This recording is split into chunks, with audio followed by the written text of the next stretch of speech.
Lecture कौन सा रहेगा? 20। ये ठीक है, नहीं पता है तो बाद में मैं इसको अपडेट करूँगा। 20 श्योर है?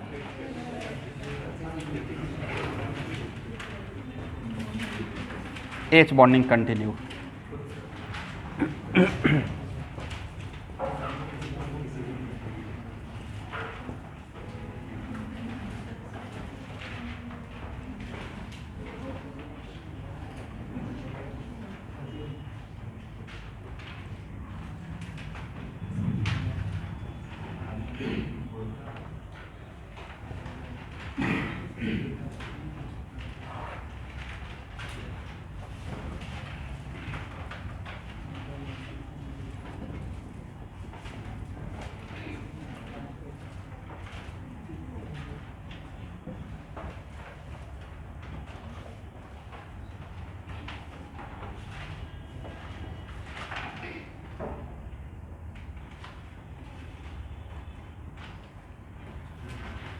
ये है ऑर्थोनाइट्रोफिनॉल और ये क्या रहेगा? पैरानाइट्रोफिनॉल। तो सबसे पहले बात करते हैं स्टूडेंट कि दोनों में बॉइलिंग पॉइंट किसका ज़्यादा रहेगा?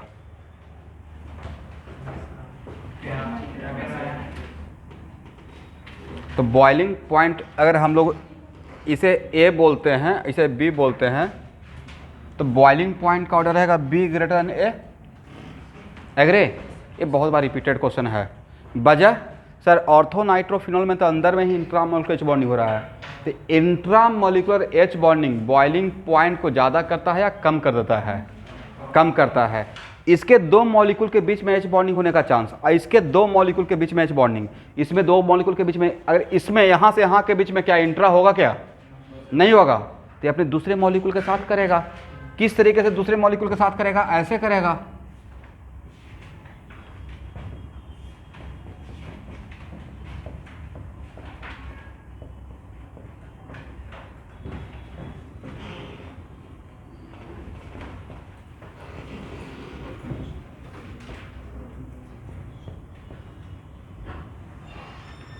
एग्री? यहां पे ऐसे होते रहेगा। इसका मतलब है कि पैरा, थोड़ा बढ़िया से बैठेंगे, पैरानाइट्रोफिनॉल में दो मॉलिक्यूल के बीच में एच बॉन्डिंग का चांस ज़्यादा है विथ रेस्पेक्ट टू ऑर्थोनाइट्रोफिनॉल। वजह इसके अंदर में ही एच बॉन्डिंग होते रहेगा। तो अरे खुद एक मॉलिक्यूल और एच बॉन्ड बॉइलिंग पॉइंट किस पे डिपेंड करता है? बॉइलिंग पॉइंट में कोई एक मॉलिक्यूल वेपर फिल्म जाना चाह रहा है, बाकी मॉलिक्यूल को क्या कर रहा है? पुल कर रहा है। तो जितना बड़ा इंटर मॉलिक्यूलर अट्रैक्शन रहेगा बॉइलिंग पॉइंट उतना ही हाई होगा। बट इंट्रा क्या करता है? इंट्रा अट्रैक्शन इंटर को कमजोर करता है, वीक करता है। दिस इज द रीजन कि बी का बॉइलिंग पॉइंट, इसका बॉइलिंग पॉइंट ज़्यादा रहेगा, इसका बॉइलिंग पॉइंट कम रहेगा। एग्री? बोलिए किसका डेंसिटी ज़्यादा दोनों में? इसका डेंसिटी ज़्यादा या इसका डेंसिटी ज़्यादा? डेंसिटी ज़्यादा का मतलब है कि ज़्यादा मास कम वॉल्यूम में। इसका मतलब दो मॉलिक्यूल ज़्यादा पास आए। बट यहाँ पे अगर with in the molecule attraction ज़्यादा तो दूसरे मॉलिक्यूल के साथ अट्रैक्शन कम हो जाएगा, कम पड़ जाएगा। दैट्स व्हाई मुझे आपको नहीं लगता कि इसका डेंसिटी ज़्यादा होना चाहिए, इसका डेंसिटी कम होना चाहिए? एग्री? तो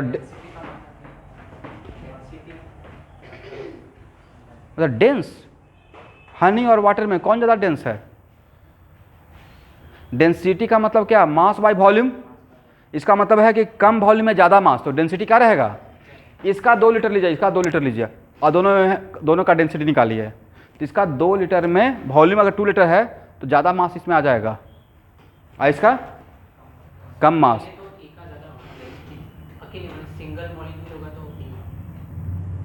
सिंगल मॉलिक्यूल का डेंसिटी के लिए हम लोग बात करेंगे क्या? राइट? मतलब आप लोग इतना नीचे लेवल पे हम लोग को लेके एक मॉलिक्यूल का बात करेंगे, कर सकते हैं, बट एक मॉलिक्यूल का हम लोग डेंसिटी की बात करेंगे तो मैं बोलूँगा 4/3 पाई r क्यू कर लीजिए। एक मॉलिक्यूल का मास निकालिए, किसे डिवाइड कर दीजिए? Single molecule just behave like a sphere, इसलिए उसको वहाँ पे नहीं जाएंगे। यहाँ पे हम लोग बल्क ऑफ मॉलिक्यूल का बात कर रहे हैं, राइट। तो इसका डेंसिटी ज़्यादा और इसका डेंसिटी कम। वजह क्या है, इसमें दो मॉलिक्यूल को जो अट्रैक्शन ज़्यादा रहेगा तो ज़्यादा मास कम वॉल्यूम में आ जाएगा, एग्री। तो डेंसिटी का ऑर्डर भी क्या रहेगा, बी ग्रेटर देन ए। अब उसके बाद what about volatile character, which one are more volatile, तो जिसका बॉइलिंग पॉइंट कम उसका वोलेटाइल कैरेक्टर ज़्यादा, राइट।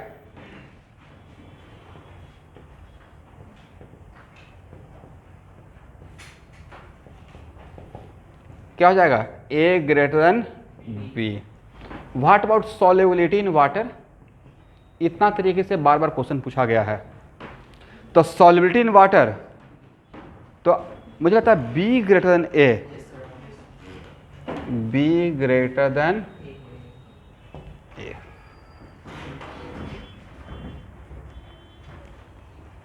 हो गया।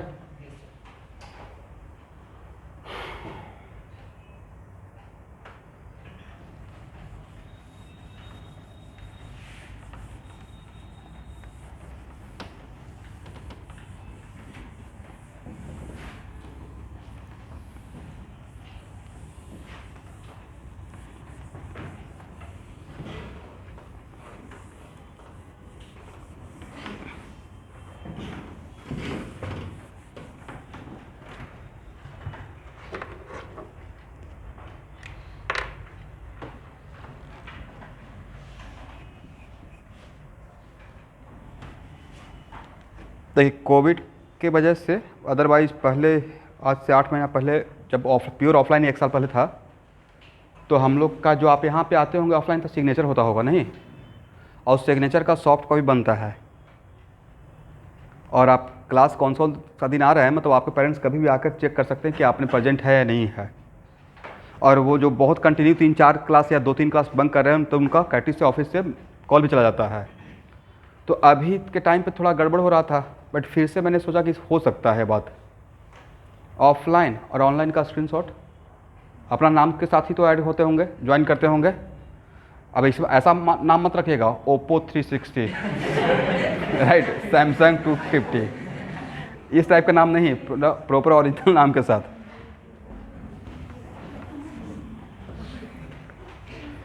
ड्रॉपर बैच में आप लोग ऐसा बिल्कुल मत कीजिएगा।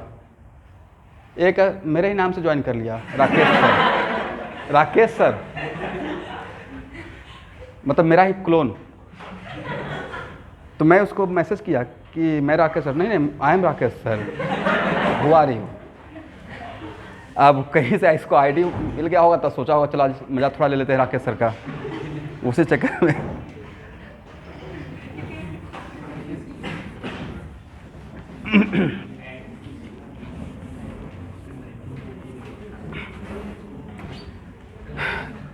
चलिए एनीवे, ये भी एक रीज़न है कि जितना भी व्हाट्सएप ग्रुप में आप लोग ऐड हुए हैं, तो अभी तो थोड़ा बिजी हूँ, 1 बाय 1 सारे नंबर पे मैं पर्सनली मैसेज करूँगा। जैसे बहुत सारे नंबर मेरे पास सेव नहीं है लेकिन एडेड है, और उसमें रिस्पॉन्स आपका आएगा, नाम आएगा, तो आप बोल दिए सर मैं ए हूँ, फिर ए बोल मैं इनके पेरेंट्स हूँ, ओके। स्टूडेंट और पेरेंट्स रह सकते हैं, लेकिन कोई भी रिस्पांस नहीं आ रहा है और वही आ रहा है ओप्पो 270, तो उसको रिजेक्ट करूँगा, हाथों हाथ रिमूव कर दूँगा ग्रुप से। क्योंकि जो लोग व्हाट्सएप ग्रुप में रहेंगे मेरे क्लास में, उनको मुझे तो पता होना पड़ेगा कि मैं किनको पढ़ा रहा हूँ। एनीवे, एक और एग्जाम्पल लेते हैं।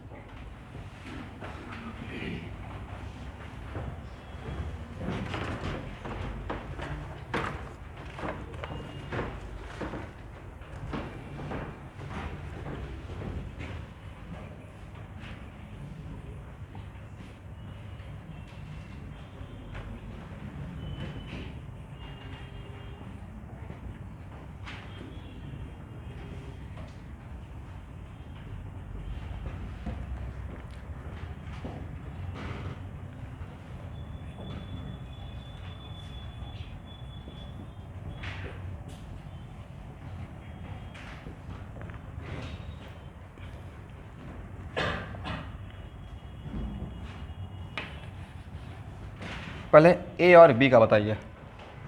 Solubility in water,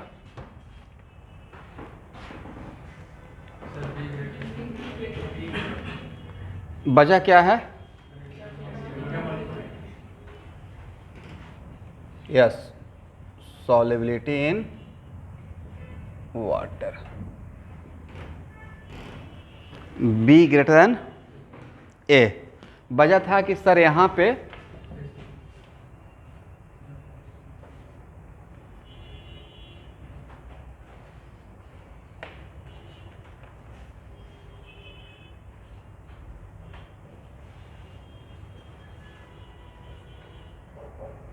intramolecular H bonding होगा, राइट।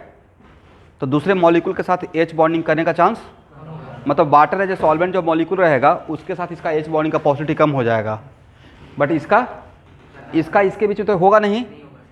तो अब वाटर मॉलिक्यूल के साथ ए पार्ट भी एच बॉन्डिंग करेगा, ए पार्ट भी एच बॉन्डिंग करेगा, ए पार्ट भी एच बॉन्डिंग करेगा। इसका मतलब इसका मॉलिक्यूल, एक single molecule at least 3 H bonding तो करेगा ही करेगा। ऐसे मैक्सिमम इसमें कितना एच बॉन्डिंग कर सकता है? ऐसे इसमें अगर इसके साथ कोई वाटर मॉलिक्यूल्स आकर एच बॉन्डिंग बनाना चाहेगा तो कितना जगह पे बना सकता है?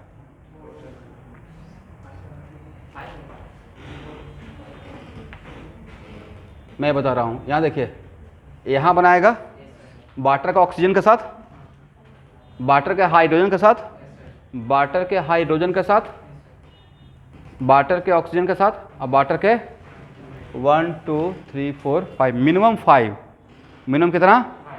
5 मॉलिक्यूल वाटर मॉलिक्यूल के साथ एच बॉन्डिंग क्रिएट कर सकता है। एग्रे? समझे नहीं समझे? ठीक है। क्या बोले? यहाँ से यहाँ एच नहीं, इसमें मैं आपको ये बोला हूँ कि एच बॉन्डिंग करेंगे intramolecular, but never try to make 3 और 4 मेंबर रिंग। मैं पिछले क्लास में इंट्रामोलिकुलर एच बॉन्डिंग के लिए लिखा था कि कितना मेंबर रिंग सूटेबल रहेगा, 5 और 6। एक बार पीछे का थ्योरी देखिए। इंट्रामोलिकुलर एच बॉन्डिंग में कितना मेंबर रिंग बनाने का कोशिश नहीं करेंगे। लिखवाया हूँ कि नहीं लिखवाया हूँ? लिखवाया होगा। नेवर ट्राई टू मेक कितना मेंबर, तो उसका रीजन आगे एक्सप्लेन करूँगा। 3 और 4 मेंबर में कीजिएगा तो एंगुलर स्ट्रेन इतना ज़्यादा हो जाएगा कि वो 3 और 4 मेंबर रिंग ब्रेक कर जाएगा। इसलिए इंट्रामोलिकुलर एच बॉन्डिंग के लिए सूटेबल कितना मेंबर का रिंग रहेगा? जो चिलेशन का प्रोसेस होता है, क्या होता है? चिलेशन मतलब साइक्लाइजेशन, तो वो मेंबर रिंग हम लोग बनाएंगे 5 और 6, क्योंकि मेरा H bonding very weak bond है, इतना ज़्यादा उसमें स्ट्रेंथ नहीं है कि उस स्ट्रेन को टॉलरेट कर पाएगा। मतलब एच बॉन्डिंग जनरली कौन सा बॉन्ड? Very weak bond. तो आप 3 मेंबर रिंग का बना देंगे तो 3 मेंबर, सपोज कीजिए कि यहाँ देखिए, ये आपको डिकेशन में चैप्टर 1 में ही ऑर्गेनिक केमिस्ट्री में मिलेगा। इसमें सारा बॉन्ड एंगल सिमिलर है। इस कार्बन का हाइड्रोजन है sp3, होना चाहिए था 109 degree 28 minute, but A equilateral triangle बना हुआ है, तो है कितना? होना कितना चाहिए था? है कितना? होना चाहिए 109 डिग्री 28 मिनट, है 60। डिविएशन कितना का है? 49 डिग्री का, 49 डिग्री 28 मिनट का। तो जितना होना चाहिए उतना है, या बहुत प्रेस कर दिए तो बहुत स्ट्रेन आ चुका है, बट फिर भी ये सर्वाइव कर रहा है क्योंकि एक सिग्मा बॉन्ड कंप्लीट बॉन्ड बना हुआ है। लेकिन 3 मेंबर रिंग रहते हैं और इतना स्ट्रेन रहेगा तो क्या ये जो एच बॉन्डिंग है वो सर्वाइव कर पाएगा? दिस इज द वजह। ठीक है।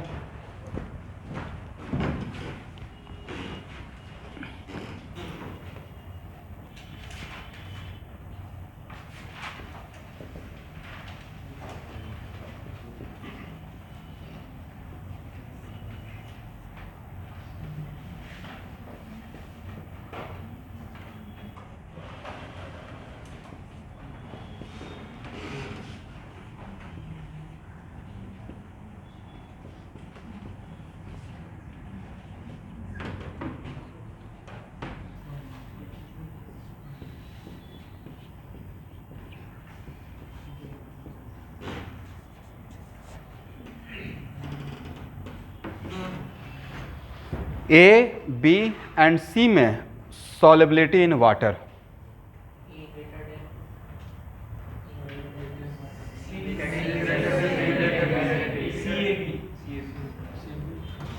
सी greater than C greater than B greater than A, C greater than B greater than A. C में आप लोग सोचे कि no intra molecular H bonding, और ए को सबसे कम इसलिए बोले क्योंकि इसमें सबसे ज़्यादा intra molecular H bonding, right. Correct answer is A greater than C greater than B. मुझे इस बात का डर था, इसलिए मैंने एग्जाम्पल लिया। मैंने अभी कोई रीजन बोला ही नहीं, मैंने बोला कि आंसर ये है, अब मैं रीजन बोलूंगा।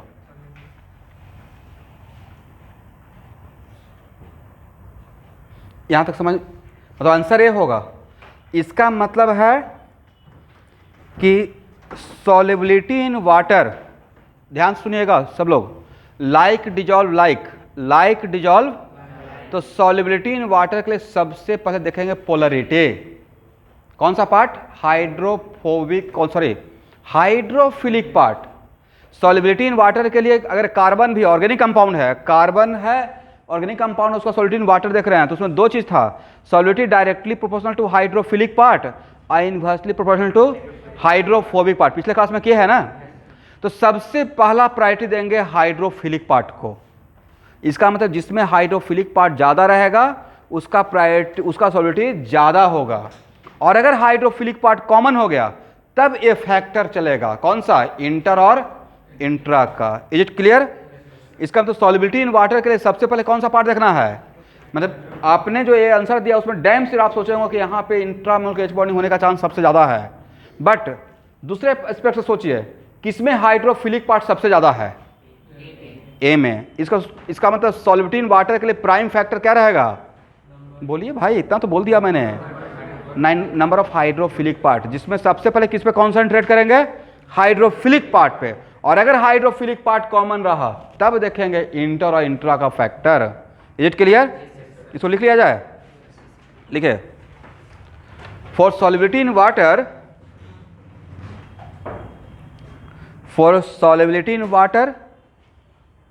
first concentrate on hydrophilic part. For solubility in water, first concentrate on hydrophilic part.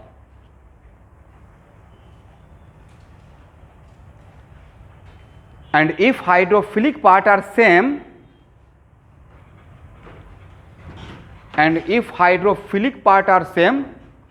then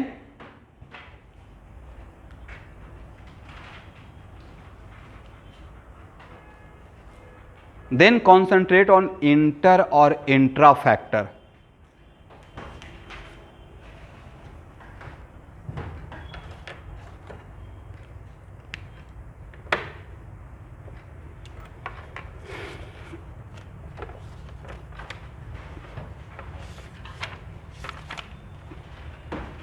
अब देखिए स्टूडेंट, एक्चुअल में एच बॉन्डिंग का it is very important to note that. यहाँ सब लोग देखिएगा, ये तो समझ में आ गया ना। इसलिए हम लोग यहाँ, आप लोग ये आंसर दियो बिल्कुल लॉजिकल था, जो मैं सिखा रहा था उसके अकॉर्डिंग आपका सही बात था, बट फिर मैंने आपको अलर्ट किया कि एक्चुअल में एच सॉल्युबिलिटी के लिए सबसे पहले कौन सा प्राइम फैक्टर कौन सा रहेगा?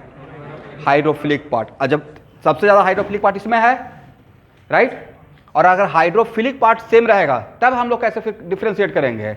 इंटर और इंट्रा। लेकिन जो एच बॉन्डिंग से क्वेश्चन आता है वो प्योरली एच बॉन्डिंग से सिर्फ नहीं रहता है। क्वेश्चन जो मैं ऑब्जर्व किया हूँ क्वेश्चन बैंक में, उसमें वीएफ है, van der waal force of attraction, और एच बॉन्डिंग दोनों को मिक्स करके आता है। इसलिए यहाँ पे मैं इस क्लास को यहाँ पे अभी स्टॉप कर रहा हूँ। मतलब एच बॉन्डिंग का मोटा मोटी थ्योरी हो गया। अब इस पर क्वेश्चन प्रैक्टिस के बहुत सारा क्वेश्चन करेंगे, बट उससे पहले हम लोग को पढ़ लेना पड़ेगा वीएफ है, तभी मिक्स करके क्वेश्चन सॉल्व कर पाएंगे। अग्रे तो हेडिंग बनाइए। मतलब फिनिश नहीं हुआ है, मतलब वापस आएंगे। Wander waal force of attraction,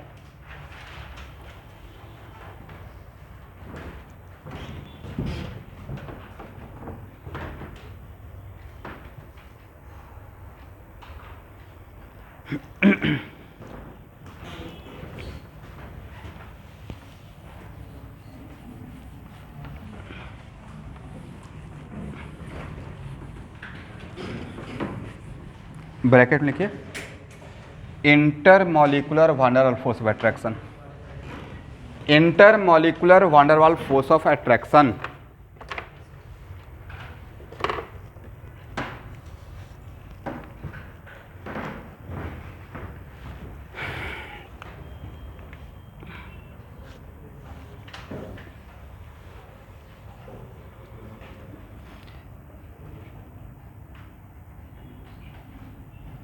shortcut में VFA।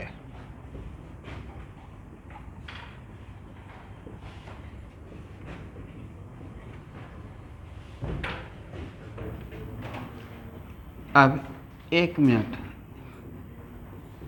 ऑलरेडी इस पे थोड़ा बात हम लोग कर चुके हैं गैसियस स्टेट में, याद है?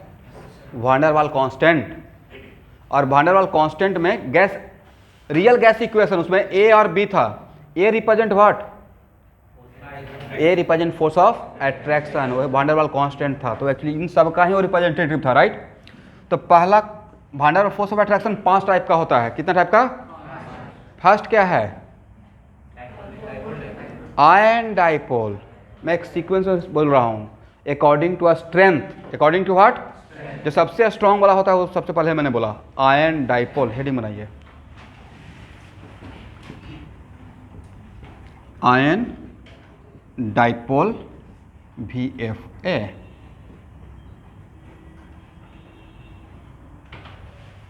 चलिए अब यहां देखिएगा, आयन तो आयन है, इसका मतलब कटायन रहेगा नहीं तो अनायन रहेगा। बट दूसरा मॉलिक्यूल क्या है? दूसरा मॉलिक्यूल है जिसमें परमानेंट डाइपोल है। क्या है?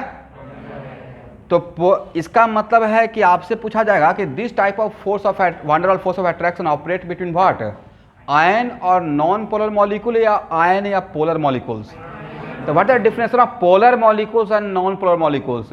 वैसा मॉलिक्यूल जिसमें नेट डाइपोल मोमेंट 0 होता है उसको बोलते हैं नॉन पोलर, और वैसा मॉलिक्यूल जिसमें net dipole moment not equal to 0 होता है उसको बोलते हैं पोलर। तो पहले ही बोल दिया डाइपोल, इसका मतलब ऑलरेडी इसमें परमानेंट डाइपोल ऑलरेडी प्रेजेंट है, पर उसमें इंड्यूस नहीं करना पड़ेगा, ऑलरेडी है, right? That's why this type of, objective हो गया आपका, this type of VFA operate between ion and polar molecules. क्यों? क्योंकि ये हेडिंग ही ऐसा था। लिखिए, this type of VFA, this type of VFA operate between ion and polar molecules, ion and polar molecules.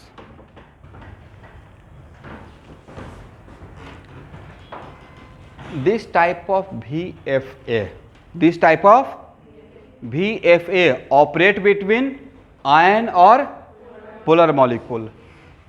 Example के तौर पे देख लेते हैं। यहां देखिए, when NaCl dissolve in water, ठीक है? NaCl को, ये वाटर है आपका,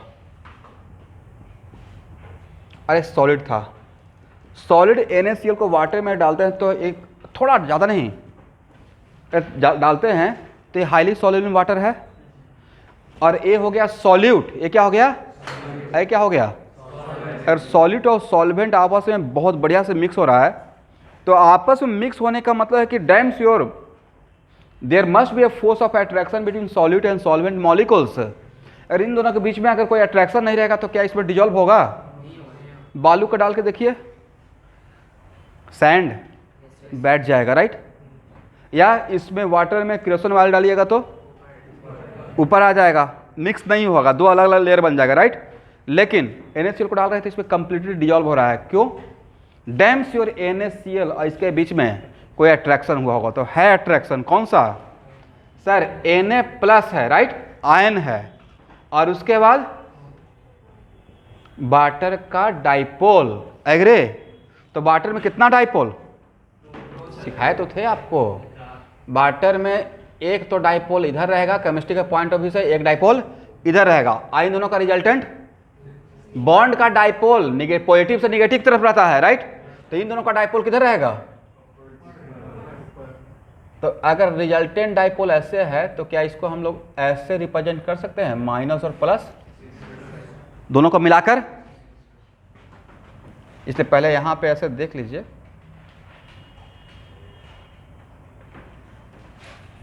डायग्राम बनाइए।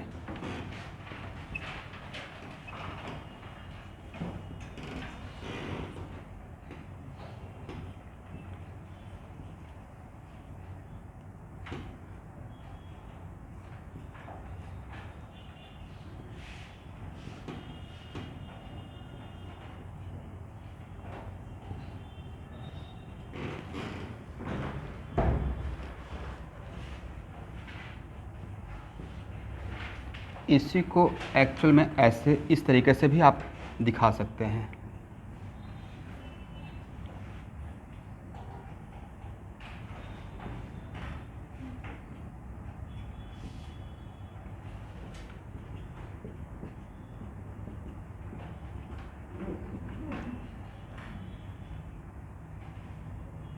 तो ये जो अट्रैक्शन है ये आयन आयन नहीं है, ये डाइपोल वाला निगेटिव दिखाया हूं, it is not ion, right.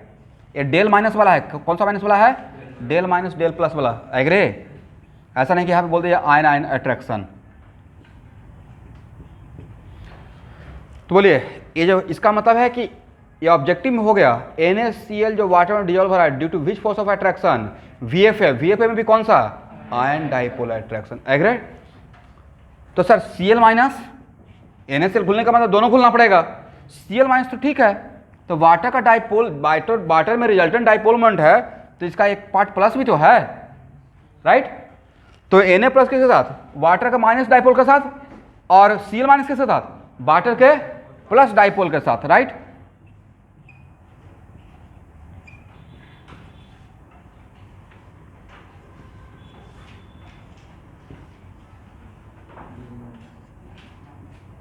समझ गए।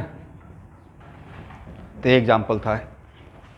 इसका मतलब NaCl dissolve in water due to which force of attraction, van der waal force of attraction, उसमें भी कौन सा, आयन डाइपोल, एग्री। और अट्रैक्शन इंक्रीजेज, एक मिनट, अट्रैक्शन इंक्रीजेज, एनर्जी डिक्रीजेज।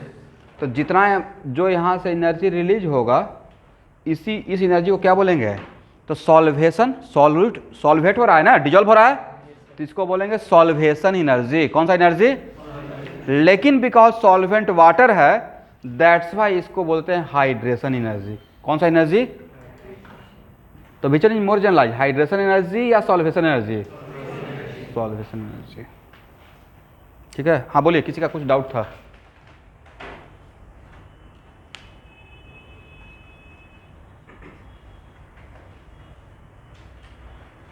क्या बोले,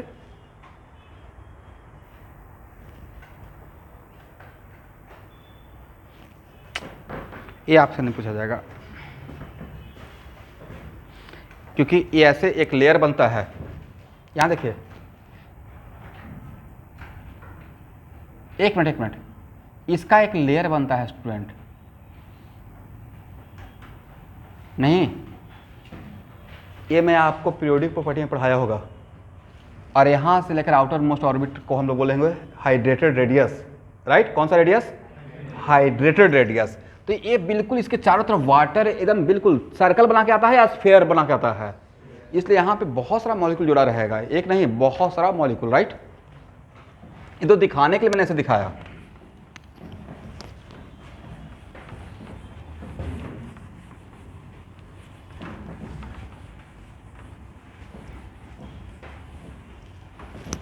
यहां देखिए, ध्यान से देखिएगा,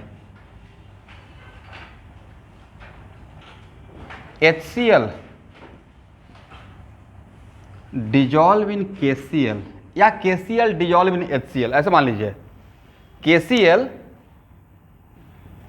dissolve in HCl due to which force of attraction. तो KCl का मतलब K प्लस और Cl माइनस, राइट। तो K प्लस और HCl क्या है, ये है पोलर मॉलिक्यूल्स। कौन सा मॉलिक्यूल, अब पोलर मॉलिक्यूल्स रहेगा तो इस टाइप का सिचुएशन क्रिएटेड रहेगा। तो KCl को जैसे ही डालेंगे तो दो अलग अलग पार्ट, जैसे सपोज कि आप दो लोग कहीं पे गए कहीं पे, और आप दोनों को सेपरेट करके आप इनको कोई और घेर लिया और आपको कोई और घेर लिया, और जितना बड़ा घेरा आप दोनों का अलग अलग बनते रहेगा उतना ही फिर आप दोनों के बीच में अट्रैक्शन कम हो जाएगा। इसका मतलब K प्लस और Cl माइनस साथ में था, डिजॉल्व किए, NaCl before dissolving solid phase में साथ साथ है, वाटर में डिजॉल्व करने के बाद क्या साथ में है या वो वाटर के साथ अट्रैक्ट हो गया? Na प्लस को कौन घेर लिया? वाटर अलग, और Cl माइनस को अलग। वैसे ही K प्लस, तो यहाँ पे del minus del plus, right? तो ये भी तो आयन डाइपोल अट्रैक्शन, कौन सा? Ion dipole attraction. Next ClH, आप समझ पा रहे हैं ऑनलाइन स्टूडेंट? चलिए, तो यहाँ इसका मतलब KCl dissolve in HCl due to which force of attraction? Ion dipole. किसका आयन किसका डाइपोल? KCl का आयन K प्लस और Cl माइनस, और HCl का डाइपोल। लिख लीजिए। तो यहां पे मैं सिर्फ K प्लस का दिखाया हूं, आपको Cl माइनस का दिखाना बाकी है, राइट?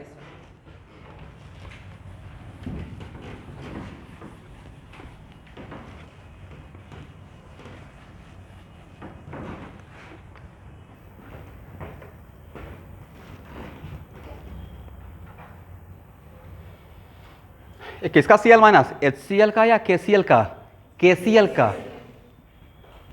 यस, डायग्राम ड्रॉ कीजिए।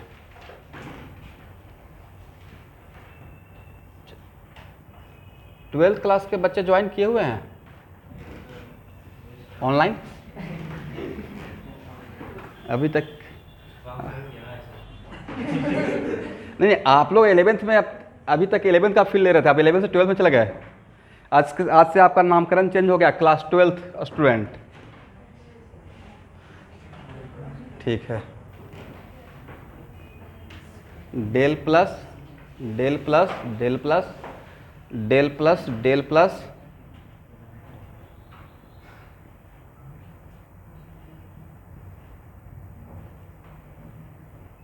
दिखा दीजिएगा। आयन डाइपोल अट्रैक्शन, ठीक है?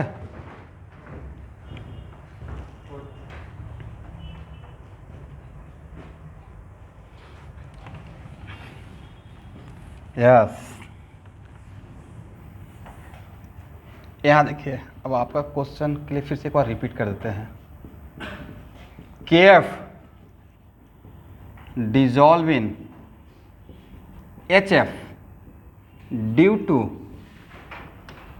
आया का क्वेश्चन, आप आंसर बोलिए। पहला option ion dipole attraction, right? दूसरा option H bonding, C both, और D नन ऑफ दिस। ये तो डैम से H bonding, but H bonding का सोर्स क्या है? आयन डाइपोल, नहीं तो डाइपोल डाइपोल। H बॉन्डिंग का कॉज क्या होता है? आयन डाइपोल, नहीं तो डाइपोल डाइपोल। तो यहाँ पे यहाँ जो आयन डाइपोल हुआ उसको H बॉन्डिंग नहीं बोलेंगे, उसको सिर्फ VFA में रखेंगे। बट यहाँ जो आयन डाइपोल हुआ वो उसका VFA इसके रेस्पेक्ट में स्ट्रेंथ ज़्यादा है, तो उसको स्ट्रेंथ ज़्यादा नहीं, सबसे ज़्यादा है, तो इसको किस कैटेगरी में रखे थे? इसका मतलब है कि KF dissolve in HF due to H bonding, and that H bonding formed due to ion dipole attraction. That H bonding formed due to ion dipole attraction. Agree? लिख लीजिए नीचे। KF dissolve in HF due to H bonding, and that H bonding arises due to ion dipole attraction. और किस form में बन जाता है? जहाँ तक मुझे याद है शायद यही पढ़ाया था नहीं, कि KF को HF में डालते हैं तो किस फॉर्म में बनता है? KHF2, बट वो वहाँ पे ऐसा नहीं बन पाता, राइट?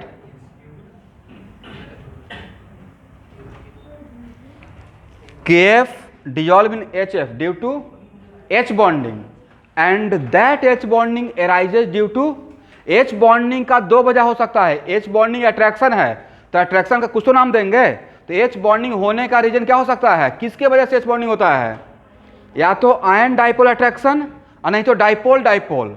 तो सर आयन डाइपोल और डाइपोल डाइपोल को VFA में क्यों नहीं रखे? तो H बॉन्डिंग VFA के लेवल से थोड़ा ज़्यादा होता है, तो उसके लिए एक अलग लेवल लिखा गया है, राइट। और H बॉन्डिंग होने के लिए एनर्जी कितना रिलीज होना चाहिए? मोटा मोटी 8 किलोजूल पर मोल से 42 के बीच में है, बट इसमें जो रिलीज होता है वो 200 के प्लस रहता है, राइट, क्योंकि यहाँ पे स्ट्रॉन्गेस्ट H बॉन्डिंग होता है। इस H बॉन्डिंग का स्ट्रेंथ मोटा मोटी इक्विवेलेंट टू सिग्मा बॉन्ड के आसपास है। एग्रे?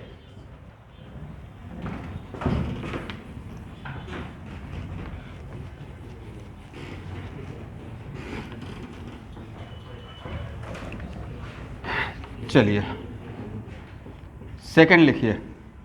ये फर्स्ट एग्जांपल था।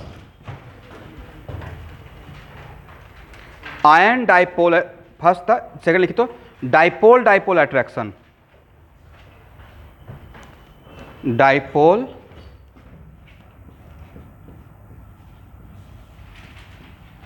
Dipole attraction. एक मिनट रुकिए स्टूडेंट, जितना भी H बॉन्डिंग है या VFA है, ऐसा नहीं सब में चार्ज के बीच में अट्रैक्शन है। तो मेन वजह क्या है यहाँ पे? Electrostatic force of attraction. लेकिन इसमें अट्रैक्शन किसके बीच में हो रहा है? वैसा एक मॉलिक्यूल जिसमें ऑलरेडी परमानेंट डाइपोल है, वैसा एक मॉलिक्यूल जिसमें ऑलरेडी परमानेंट डाइपोल है। इसका मतलब this type of VFA operate between, पहला ऑप्शन पोलर पोलर मॉलिक्यूल, ऐसे ऑब्जेक्टिव आएगा। दूसरा ऑप्शन नॉन पोलर मॉलिक्यूल। तीसरा option non polar polar molecule. और डी तो आप जानते ही हैं, none of this. Polar polar, polar and polar. ये एक्चुअली नेम में ही छुपा हुआ था। लिखिए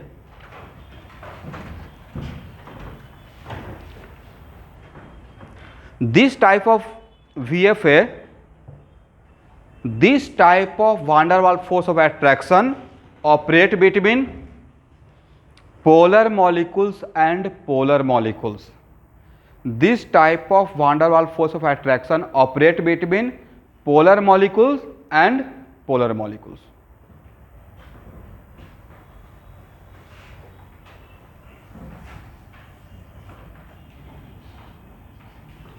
यहाँ देखिए स्टूडेंट,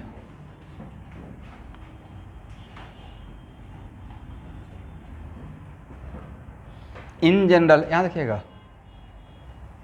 दो HCl मॉलिक्यूल के बीच में किस टाइप का force of attraction? Dipole dipole बजाय del minus del plus, del minus del plus. तो इसके बीच में क्या होगा? वांडर कौन सा? VFA। बट वो किस कौन सा VFA? डाइपोल, आयन नहीं, कंप्लीट आयन नहीं है, डाइपोल डाइपोल अट्रैक्शन।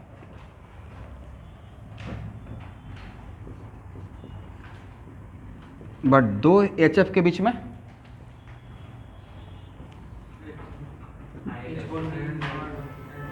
तो सर ये भी डाइपोल डाइपोल अट्रैक्शन ही है। बट इस डाइपोल डाइपोल अट्रैक्शन का अट्रैक्शन इतना ज़्यादा है, this is also dipole dipole, right?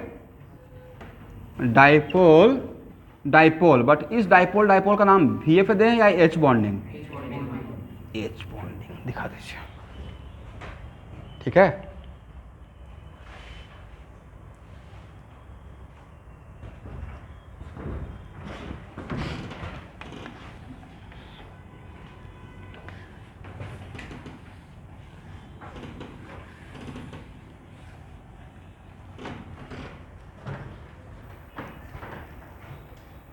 हो गया?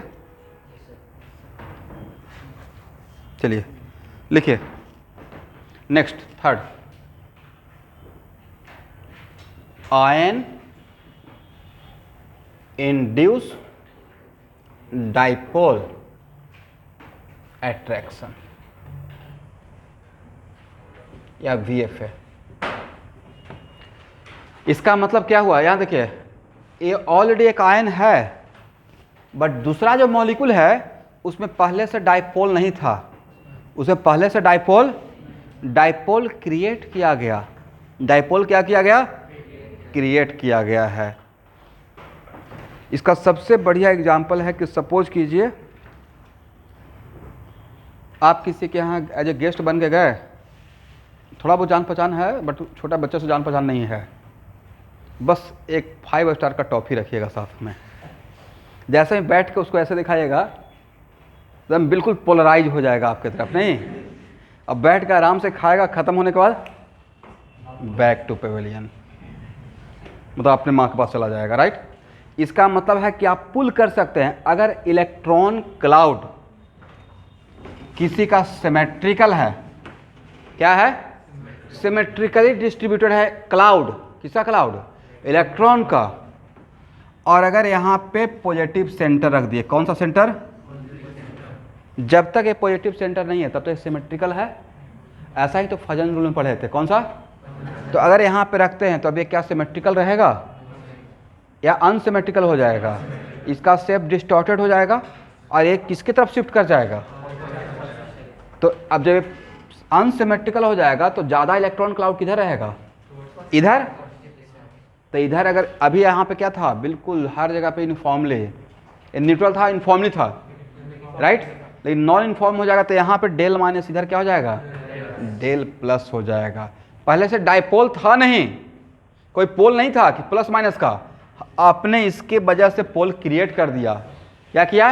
इंड्यूस किया। एग्री? तब इसको लेकर जाते हैं तो इस टाइप का सिचुएशन इसमें नजर आ जाएगा, राइट? और यहाँ पे क्या रहेगा? Del minus. इधर क्या रहेगा? इधर इलेक्ट्रॉन रिच हो जाएगा, उधर इलेक्ट्रॉन डिफिशियंट। एग्री ना?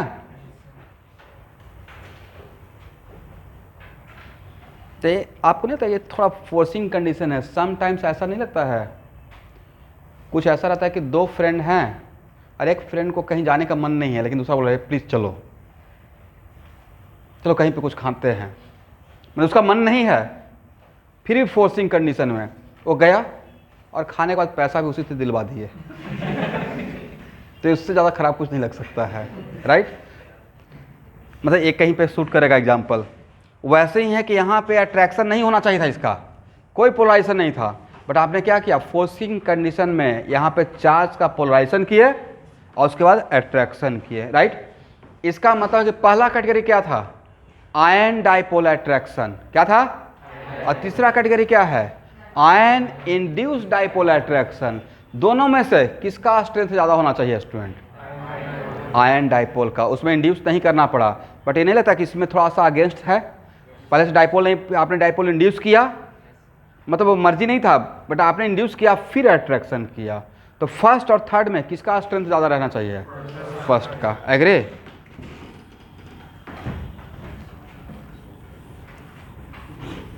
इसका मतलब this type of force of attraction यहाँ पे दिस कैटेगरी का किसके बीच में होगा? आयन और पोलर मॉलिक्यूल या नॉन पोलर? पहले से पोलर है? पहले से नॉन। लिख, आप इस बात को लिखे हैं क्या? लिखिए, this type of VFA operate between, this type of wander waal force of attraction operate between ion and non polar molecule. Ion and non-polar molecule.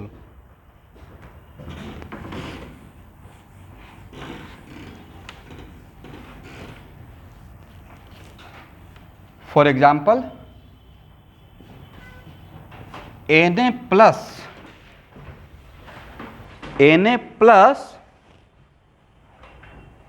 if dissolve in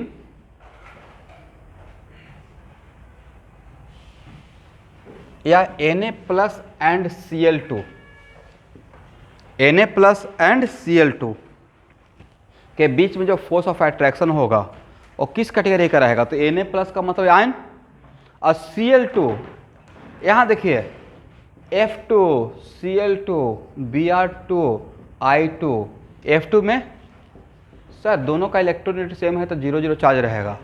पहले तो कोई चार्ज है क्या? नहीं है।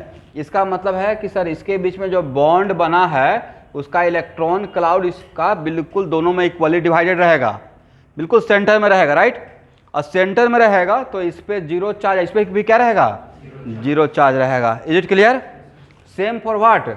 Cl Cl सेम फॉर इसका मतलब है कि F2Cl2 Br2 all these are the example of polar molecule या non polar molecule. Non polar molecule का एग्जाम्पल है, क्लियर। लेकिन Cl यहां देखिए, अगर Cl2 के पास कुछ भी लेकर आप नहीं गए हैं तो ये बॉन्ड पे इलेक्ट्रॉन बिल्कुल सेंटर में रहेगा। बॉन्ड पे इलेक्ट्रॉन ऐसा मानिए सेंटर में, लेकिन इस तरफ से अगर Na प्लस का अप्रोच हो रहा है, किस तरफ से? इस तरफ से, तो ड्यू टू Na प्लस ये बॉन्ड पे इलेक्ट्रॉन सेंटर में रहेगा या थोड़ा इधर चला जाएगा? थोड़ा यस, थोड़ा टुवार्ड्स लेफ्ट शिफ्ट कर जाएगा, राइट। इसमें अब सिमेट्रिकल रहेगा या अनसिमेट्रिकल हो जाएगा? इसका मतलब थोड़ा ये इधर आ जाएगा। थोड़ा किधर आ जाएगा? और थोड़ा इधर आएगा। तो इसका मतलब पहले से नहीं था पोल, पहले से पोल डाइपोल, दो पोल नहीं था। हम लोग ने पोल क्रिएट किया फोर्सफुली, और वो किसके वजह से हुआ? Na प्लस, मतलब पहले इंड्यूस किए डेल माइनस और डेल प्लस, और तब जाकर यहाँ पे अगर ये नहीं था, in the absence of Na plus, तब इस पे 0-0 चार्ज था। Na प्लस की वजह से ये अनसिमेट्रिकल हो गया, और तब इसके बीच में अट्रैक्शन हुआ। तो ये जो था वो पहले से था या इंड्यूस किया गया है? इंड्यूस हुआ, किसकी वजह से? Na plus. तो this type of force of attraction is called what? Ion, पढ़िए, इंड्यूस डाइपोल अट्रैक्शन। ठीक है ना?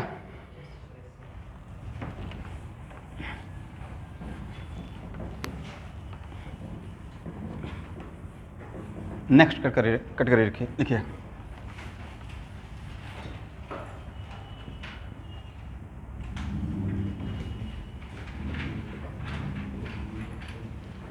डाइपोल, यहां रखिएगा, डाइपोल और इंड्यूस्ड डाइपोल अट्रैक्शन। थर्ड का नाम क्या था? Ion induced. ये क्या है? Dipole, induced dipole. इसका मतलब है कि डैम से पोलर मॉलिक्यूल रहा होगा, ये क्या रहा होगा? पोलर मॉलिक्यूल, और ये क्या रहा होगा? Non polar molecule. एग्री? इसका मतलब this type of VFA operate between non polar and polar. तो आप लोग बोले सर अभी तो आपने बताया था लाइक डिजॉल्व लाइक, ठीक है, लाइक डिजॉल्व लाइक, लेकिन थोड़ा तो घुल सकता है। मान लेते वी नो दैट कि केरोसिन ऑयल वाटर में डिजॉल्व नहीं होता है, बट 2% तो डिजॉल्व होता होगा। उस 2% के लिए हम लोग काम कर रहे हैं। एग्री? इसका मतलब ये है पोलर और ये क्या है?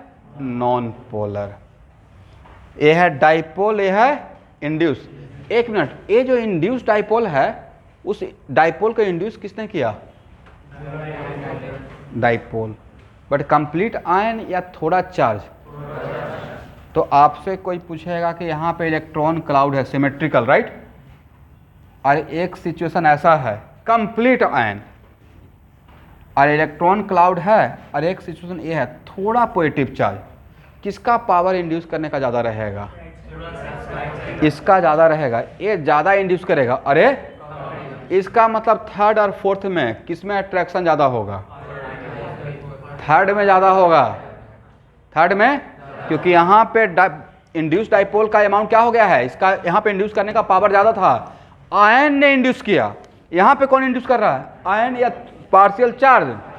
डाइपोल ने। इसे थर्ड और फोर्थ में किसका स्ट्रेंथ ज़्यादा रहेगा? थर्ड का स्ट्रेंथ ज़्यादा रहेगा। Is it clear? कोई एक एग्जांपल लीजिए।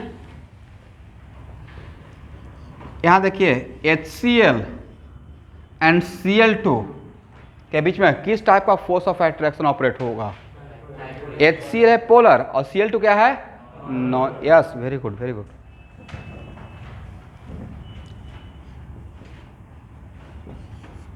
ClH del plus del minus. इस डेल, यहां देखिएगा, इस डेल प्लस के वजह से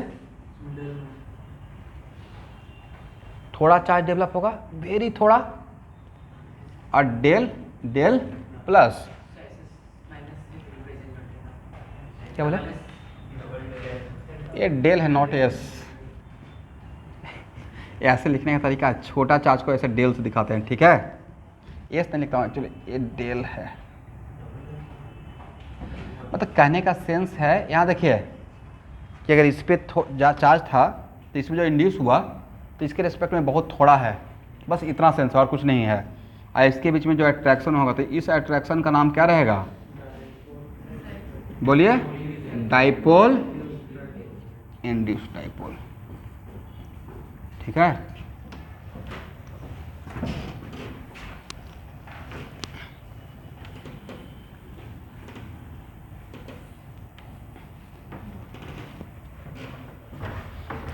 अब लिखिए,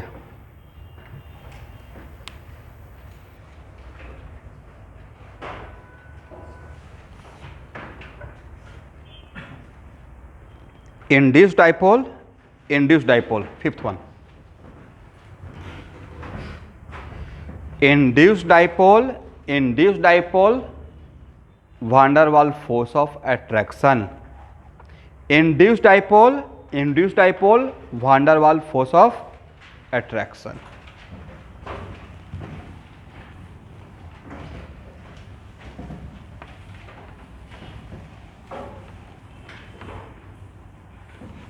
स्टूडेंट यहाँ देखिएगा,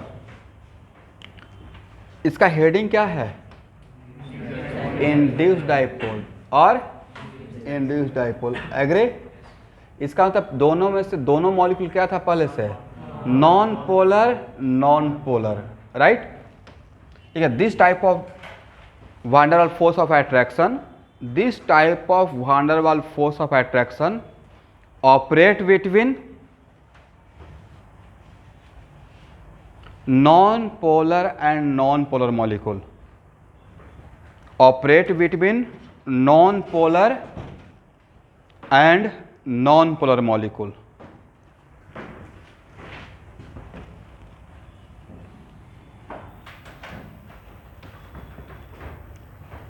ठीक है,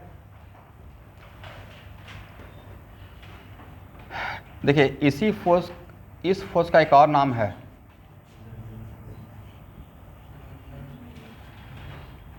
इसी का एक और नाम है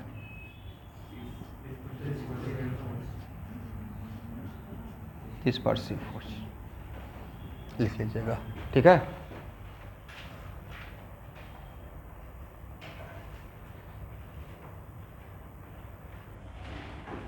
देखिए जितना भी VFA है उसमें से सबसे बिगेस्ट फोर्स ऑफ अट्रैक्शन है, क्या है, तो जो मैंने एक सीक्वेंस लिखा ना वो एक्चुअली मैं स्ट्रेंथ के अकॉर्डिंग लिख रहा था।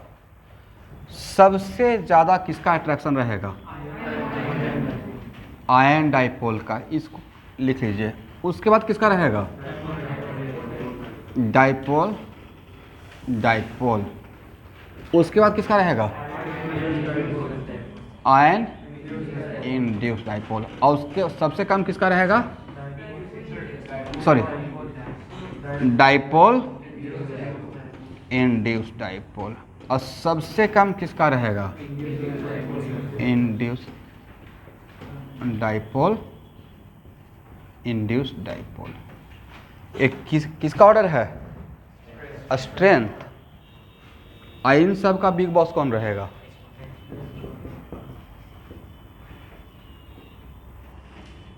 आयनिक बॉन्ड नहीं, एच बॉन्डिंग। ये सब जो पढ़ रहे हैं वो वीक बॉन्ड है।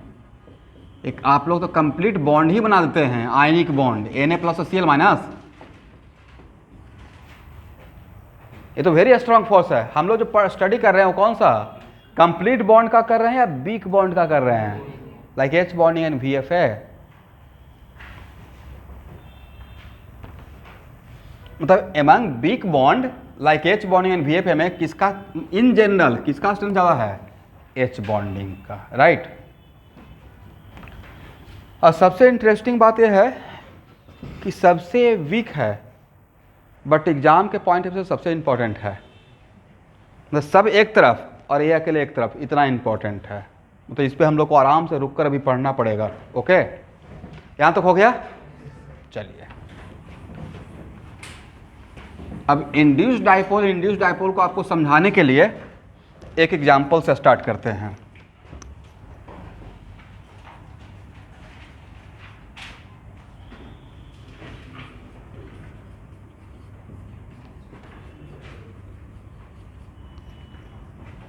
ओल्ड बैच का स्टूडेंट जो भी कवर करने जा रहा हूँ उसमें ऑर्गेनिक केमिस्ट्री का बहुत सारा एग्जाम्पल रहेगा, उसको दोबारा ऑर्गेनिक केमिस्ट्री के फिजिकल प्रॉपर्टी में कवर नहीं करूँगा।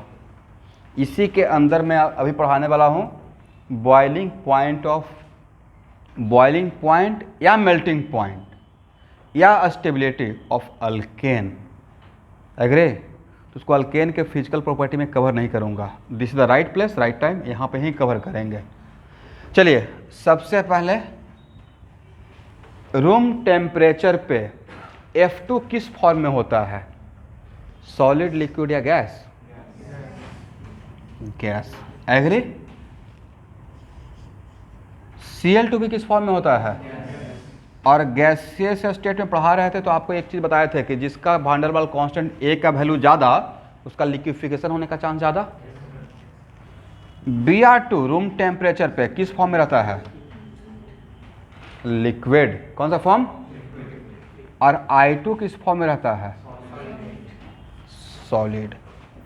इसका मतलब all are halogen but when we are moving from here to here, जब हम लोग यहाँ से यहाँ जा रहे हैं एग्रे, तो देख रहे हैं कि फेज अलग हो गया है, तो कुछ तो इसमें हो रहा होगा। इसका मतलब है, एक मिनट, इसके दो मॉलिक्यूल के बीच में, फ्लोरीन के दो मॉलिक्यूल के बीच में फोर्स ऑफ अट्रैक्शन, और ऑब्वियसली जो फोर्स ऑफ अट्रैक्शन रहेगा वो ये रहेगा इंड्यूस्ड डाइपोल। और ब्रोमीन के दो मॉलिक्यूल के बीच में फोर्स ऑफ अट्रैक्शन ज़्यादा रहा होगा रूम टेम्परेचर पे, तब तो ब्रोमीन का दो मॉलिक्यूल ज़्यादा क्लोज आ गया, लिक्विफाई हो गया। और आयोडीन के दो मॉलिक्यूल के बीच में सबसे ज़्यादा रहा होगा, दैट्स वाई ये क्या हो गया है? सॉलिड फॉर्म में है, राइट? और ऐसे भी आयोडीन तो सॉलिड फॉर्म में ही रहता है, iodide salt, right? That's Agre. इसका मतलब है, लेकिन फ्लोरीन के दो मॉलिक्यूल, क्लोरीन के दो मॉलिक्यूल, आयोडीन, ब्रोमीन के दो मॉलिक्यूल, आयोडीन के दो मॉलिक्यूल, फ्लोरीन का दो मॉलिक्यूल, दोनों इंडिविजुअली नॉन पोलर, बट अगर वो आपस में पास में आएगा तो एक्चुअल में उसमें डाइपोल क्रिएट होता है, इंड्यूस होता है। दिस इज द वजह को किस कैटेगरी में है? Induce dipole. तो यहाँ देखिए, अगर साइज का अगर बात करेंगे तो ए साइज अगर F2 का है तो ए साइज किसका है? Cl2 का है। ए साइज किसका है? Br2 का। ए साइज किसका है? और आप जानते हैं कि एटम से मॉलिक्यूल बनने के बाद मॉलिक्यूलर और ऑर्बिटल में इलेक्ट्रॉन रहता है। हेमोटी में यही कॉन्सेप्ट है ना। जिस तरीके से atomic orbital in similar fashion molecular orbital, तो एक्चुअल में कहाँ पे किस मॉलिक्यूल का बॉन्ड पेयर ऑफ इलेक्ट्रॉन या मॉलिक्यूल का इलेक्ट्रॉन क्लाउड ज्यादा टाइटली बॉन्डेड है? वजह सर इसके न्यूक्लियस के ज्यादा क्लोज है, आउटर मोस्ट इलेक्ट्रॉन क्लाउड इसके न्यूक्लियस के ज्यादा क्लोज है, तो इसका आउटर मोस्ट इलेक्ट्रॉन क्लाउड ज्यादा टाइटली बॉन्डेड रहेगा, राइट? और जो खुद के न्यूक्लियस के साथ ज्यादा टाइटली बॉन्डेड है तो उसका शेप का डिस्टॉर्शन होने का चांस कम, उसका शेप का डिस्टॉर्शन होने का चांस क्या रहेगा? कम हो जाएगा। लेकिन व्हाट अबाउट आयोडीन? इसके आउटर मोस्ट इलेक्ट्रॉन क्लाउड का डिस्टेंस क्या है? ज़्यादा है, तो खुद के न्यूक्लियस के साथ क्या टाइटली बॉन्डेड है? इसका मतलब इसका इलेक्ट्रॉन क्लाउड का जो शेप है उसका डिस्टॉर्शन होने का चांस ज़्यादा है। इसका डिस्टॉर्शन होने का चांस, डिस्टॉर्टेड मतलब क्या? शेप बिगड़ने का चांस कम है, इसका शेप बिगड़ने का चांस। तो इसका मतलब है कि इसका पाइक electron cloud, not pi, electron cloud का अगर शेप डिस्टॉर्शन होने का मतलब क्या है? अनसिमेट्रिकल होना। अनसिमेट्रिकल होने का मतलब एक तरफ प्लस रहेगा तो दूसरी तरफ क्या हो जाएगा? माइनस हो जाएगा। वो चांस सबसे ज़्यादा कहाँ बन रहा है और सबसे कम कहाँ बन रहा है? एग्री?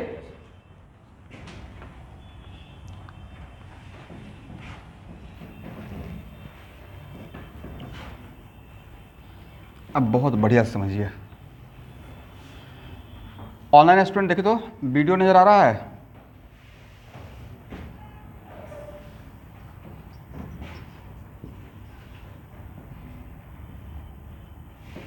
ये दो मॉलिक्यूल एक दूसरे के पास अप्रोच कर रहा है, दो ही मॉलिक्यूल लेकर काम करते हैं, और जब अप्रोच करेगा तो इसका इलेक्ट्रॉन क्लाउड है, इसके इलेक्ट्रॉन क्लाउड के बीच में एक रिपल्सन होगा, और रिपल्सन होने से इसका इलेक्ट्रॉन क्लाउड इधर चला जाएगा और इसका इलेक्ट्रॉन क्लाउड इधर चला जाएगा, right. A situation is just like this.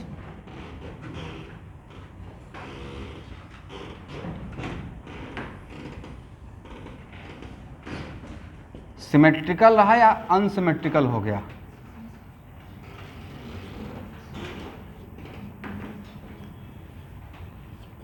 Agree? ये इलेक्ट्रॉन क्लाउड का रिपल्सन होगा तो ये इधर शिफ्ट कर जाएगा, इधर शिफ्ट कर जाएगा। नेक्स्ट, इसका मतलब पहले से इंड्यूस्ड नहीं था, पहले से डाइपोल था नहीं, समझ लीजिए ध्यान से, पहले से डाइपोल नहीं था, दोनों को पास आने से डाइपोल क्रिएट हुआ, इंड्यूस हुआ, एग्री। फिर अपने आप को रीअरेंज करेगा,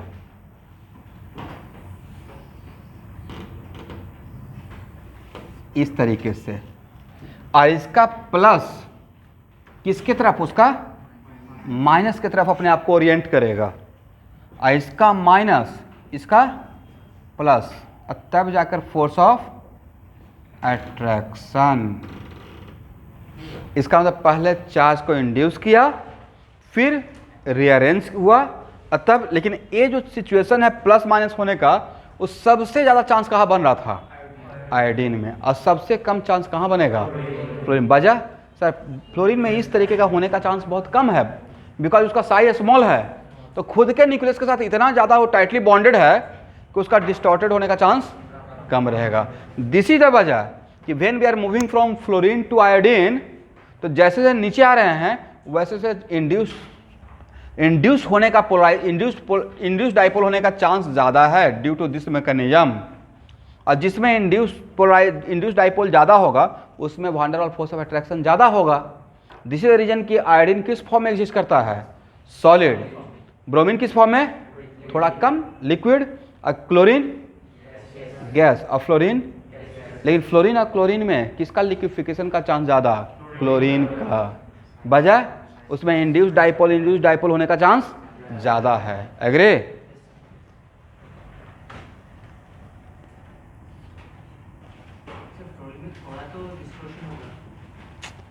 वो थोड़ा होगा, लेकिन इतना नहीं होगा कि उसका लिक्विड फॉर्म में चला जाएगा, बिल्कुल होगा। पिछले केसेस में हमने देखा पॉजिटिव चार्ज को लाने से नॉन पोलर वाला नेगेटिव चार्ज ज़्यादा पास में रहता है। इसमें तो उल्टा हो रहा है, जब पॉजिटिव इस तरफ भी पॉजिटिव हो रहा है, उस तरफ भी पॉजिटिव। इसमें जो हो रहा है वो किसकी वजह से हो रहा है? दोनों निगेटिव है, किसके पास पोलराइजेशन नहीं था। इसका इलेक्ट्रॉन क्लाउड इसके इलेक्ट्रॉन क्लाउड को अट्रैक्ट करेगा या रिपेल करेगा? रिपेल कर रहा है ना। इसके पास भी क्या था? Electron cloud. दो मॉलिक्यूल पास आ रहा है, इसका इलेक्ट्रॉन क्लाउड है, इसका इलेक्ट्रॉन क्लाउड एक दूसरे को रिपेल कर रहा है। इसका आउटर मोस्ट इलेक्ट्रॉन क्लाउड और इसका भी outer most electron cloud attract करेगा या रिपेल करेगा? इसके वजह से क्या हुआ? इसका इलेक्ट्रॉन क्लाउड इधर शिफ्ट हो जाएगा और इसका इलेक्ट्रॉन क्लाउड इधर शिफ्ट हो जाएगा। तो इसका इलेक्ट्रॉन क्लाउड इधर शिफ्ट हो रहा है, तो इसमें क्या हो, यहाँ पे रहेगा प्लस, इसका भी यहाँ इधर शिफ्ट हो गया था, यहाँ पे क्या रहेगा? लेकिन फिर अपने आप को क्या किया? रीअरेंज किया। और रीअरेंज करने के बाद इसका प्लस इसके माइनस के साथ और इसका माइनस इसके प्लस के साथ। इस अट्रैक्शन का नाम क्या रहेगा? Induce dipole. Induce dipole attraction. समझ गए?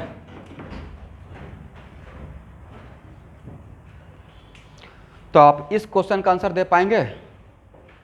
किस क्वेश्चन का?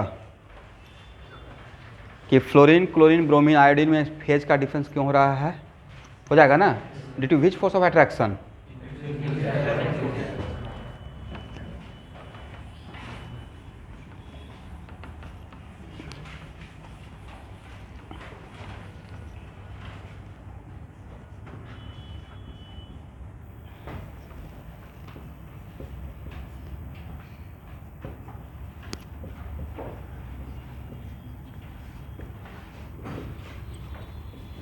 देखिए स्टूडेंट, ये बिल्कुल राइट टाइम है मुझे अल्केन का फिजिकल प्रॉपर्टी समझाने का।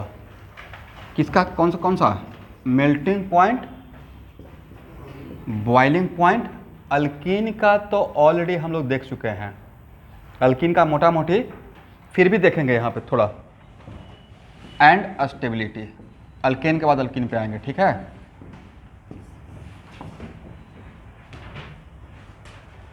एग्री? लेकिन पहले किसको डील कर लेते हैं? इस पे क्वेश्चन फ्रीक्वेंटली आया हुआ है।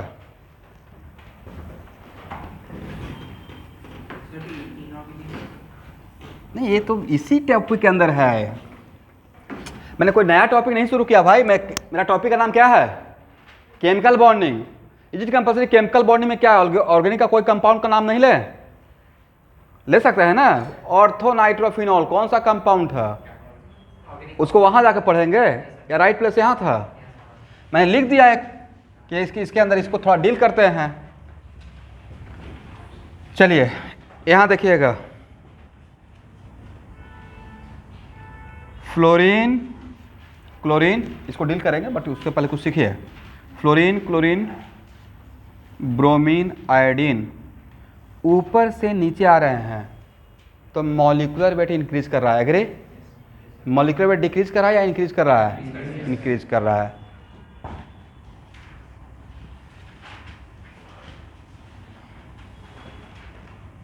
Van der waal force of attraction directly proportional to molecular weight. Directly proportional to what? Molecular weight. क्या यहाँ से बोल सकते हैं F2Cl2 Br2I2 में सबसे ज़्यादा induced dipole wander waal force of attraction किस में ऑपरेट हो रहा था? आयोडीन। वजह था उसका साइज बड़ा था, तो वहाँ से क्या इन्फ्लुएंस होकर ये बात लिख सकते हैं? एक मिनट, लेकिन इस एक जो की पॉइंट है, जो कॉन्सेप्ट मैंने आपको दिया, वो कब आपका हेल्प करेगा? When same type of VFA are operating. When what? Same type of VFA are operating. Same type का मतलब F2Cl2 Br2I2 में जिसका मॉलर मास सबसे ज़्यादा रहेगा उसमें VFA सबसे ज़्यादा रहेगा, लेकिन इन सब के बीच में सेम टाइप का ऑपरेट होना चाहिए। सेम टाइप का मतलब सेम कैटेगरी का। इसमें भी क्या है? Induced dipole. इसमें क्या है? अब किसी दो का कंपेयर कर रहे हैं, राइट? यहाँ देखिए, नहीं मुझे स्टूडेंट लोग तो थोड़ा 10% ज़्यादा ही डर लगता रहता है। मुझे ऑलवेज लगता है कि मैं बोल जो रहा हूँ, स्टूडेंट भी वही सोच रहे हैं या कुछ और सोच रहे हैं। तो कभी कभी ऐसा होता है कि मैं बोलना कुछ और चाह रहा हूँ, वो अपने माइंड में कुछ और डायग्राम बना लेते हैं। ओके, सर ने तो बोल दिया VFA directly to molecular weight. अब फिर आ गया HCl का 2 मॉलिक्यूल, कितना मॉलिक्यूल? और Cl2 का 2 मॉलिक्यूल के बीच में किसका wander waal force of attraction का स्ट्रेंथ ज़्यादा रहेगा? तो वो तो सोचेंगे HCl का मॉलिक्यूलर वेट तो 36.5 होता है और Cl2 का 71 होता है, तो ऑब्वियसली ये ऑर्डर लगा के आ जाएंगे। And all are awarded by -1 marks. +4 नहीं मिलेगा तो -1 ही तो मिलेगा। अगर कलर करके आ गया तो कुछ ना कुछ तो अवार्ड दिया जाएगा, और बहुत लकी रहे तो ग्रेस मार्क्स। लेकिन तो एक्चुअल में यहाँ पे जब ऐसा रहेगा तो इसमें कौन सा कैटेगरी हो रहा है? डाइपोल। इसमें क्या हो रहा है? Induced dipole. तो क्या दोनों सेम कैटेगरी का है? जब डिफरेंट कैटेगरी का रहेगा तो सबसे पहले हम लोग जो ऑर्डर लिखे हैं ना उसको फॉलो करेंगे। कौन सा ऑर्डर है? एक ऑलरेडी पहले से स्ट्रेंथ का ऑर्डर दिए, सबसे ज़्यादा H बॉन्डिंग, उसके बाद आयन डाइपोल, उसके बाद डाइपोल, उसके बाद आयन इंड्यूस, उसके बाद डाइपोल एंड इंड्यूस, और सबसे कम क्या? इसलिए यहाँ जहाँ पे डिफरेंट टाइप का रहेगा, तब उस टाइम पे मोलर मास देखना है या पहले कैटेगरी देख लेना है? कैटेगरी देखिएगा। उस कैटेगरी का ऑलरेडी ऑर्डर दिया हुआ है। इसमें क्या हो रहा है? डाइपोल। इसमें क्या हो रहा है? Induced dipole. तब उस टाइम पे करेक्ट आंसर क्या रहेगा? इसका मतलब है कि ये आपको की पॉइंट कब हेल्प करेगा? जब किसी 2 मॉलिक्यूल के बीच में कंपेयर करें, इसको लगा रहे हैं, तो उन दोनों के बीच में सेम कैटेगरी का लगना पड़ेगा। फॉर एग्जाम्पल, इस यहाँ पे आप F2Cl2 Br2I2 में लगा सकते हैं, लेकिन F2 के बीच में भी इंड्यूस्ड डाइपोल, Cl2 में भी क्या है? इंड्यूस्ड डाइपोल, तब यहाँ पे अप्लाई कर सकते हैं। एग्री? तो इसको अगर आप एग्जाम में काम इससे लेना चाहते हैं तो क्या करना पड़ेगा? This concept apply only when same type of VFAR operating. लिख लिए ना? This concept apply only when same type of VFAR operating.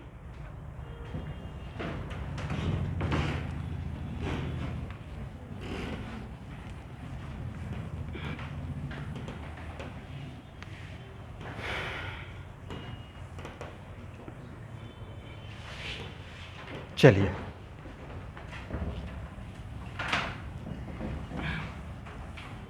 यहां देखिए स्टूडेंट,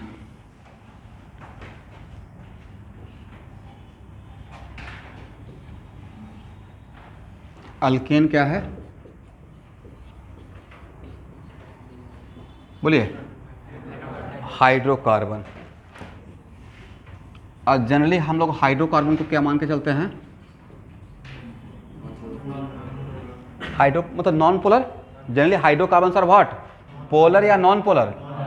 उसमें कार्बन हाइड्रोजन के इफेक्ट को इग्नोर कर चलते हैं, राइट? तो ये क्या है? Non polar. इसका मतलब दो हाइड्रोकार्बन मॉलिक्यूल्स, और स्पेशली इसमें अल्केन पे ही मैं बात करना चाह रहा हूँ।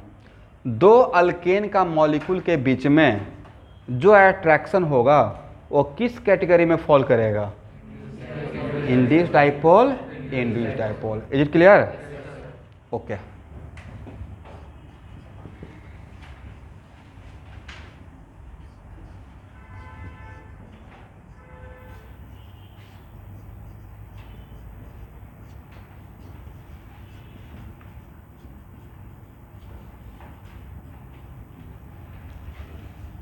ए बी सी डी। ए भी हाइड्रो अल्केन, ए भी अल्केन, ए भी अल्केन, ए भी अल्केन। तो ब्यूटेन के दो मॉलिक्यूल, प्रोपेन के दो मॉलिक्यूल, इथेन के दो मॉलिक्यूल और मीथेन के दो molecule, all are non polar.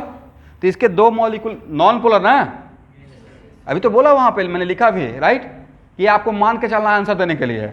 तो ब्यूटेन के दो मॉलिक्यूल के बीच में जो अट्रैक्शन होगा that is what? Non polar, non polar के बीच में। और उसके बीच में किस कैटेगरी में फॉल करेगा? Induced dipole, induced dipole, right? इसमें भी क्या है? Induced dipole. आप लोग समझ पा रहे हैं या मैं समझ रहा हूँ? समझ पा रहे हैं? ओके। इसमें इस क्या होगा? Induced dipole. तो सबसे ज़्यादा इंड्यूस्ड डाइपोल कहाँ पे होगा? तो आपको नहीं लगता कि सर इसका आंसर तो डायरेक्टली आप VFAR डायरेक्टली मॉलिक्यूलर वेट से दे दीजिए, क्योंकि सब में डिफरेंट कैटेगरी का लग रहा है या सेम कैटेगरी का लग रहा है? तो सबसे ज़्यादा किस में होगा? VFA का order D greater than C greater than B greater than A, right?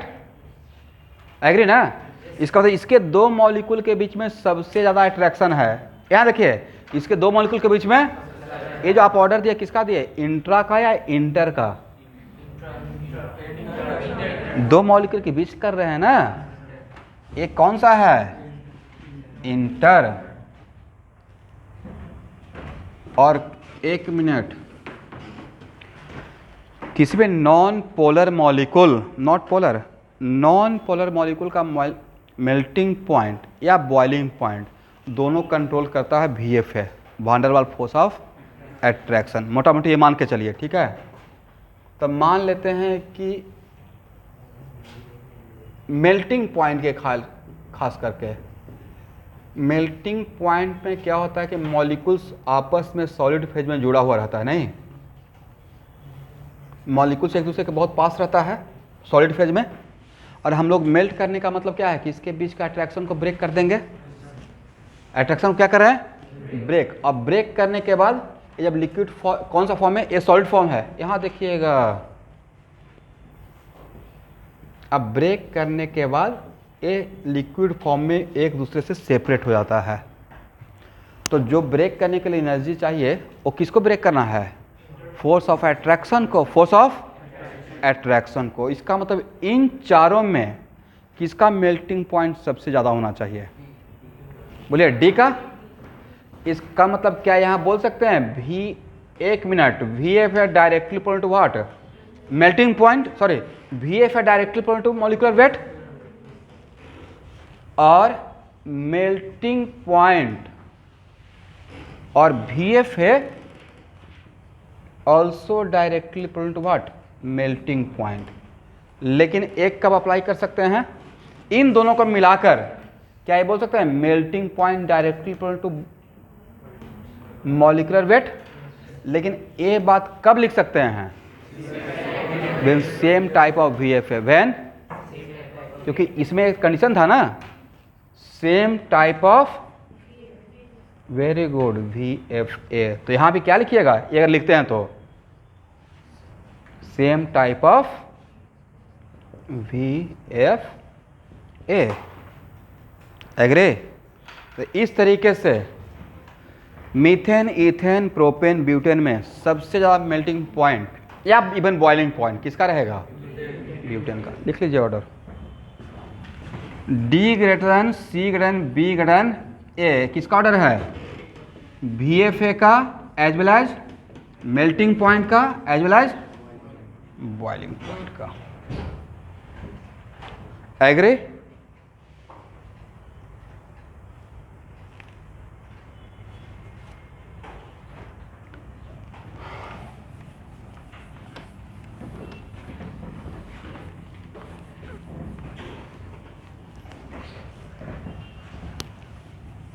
हो गया ना,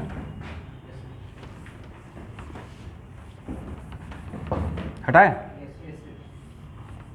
ऑनलाइन वाले बोलेंगे तब तो आप लोग सामने देख ही रहे हैं, मुझे कैसे पता चलेगा।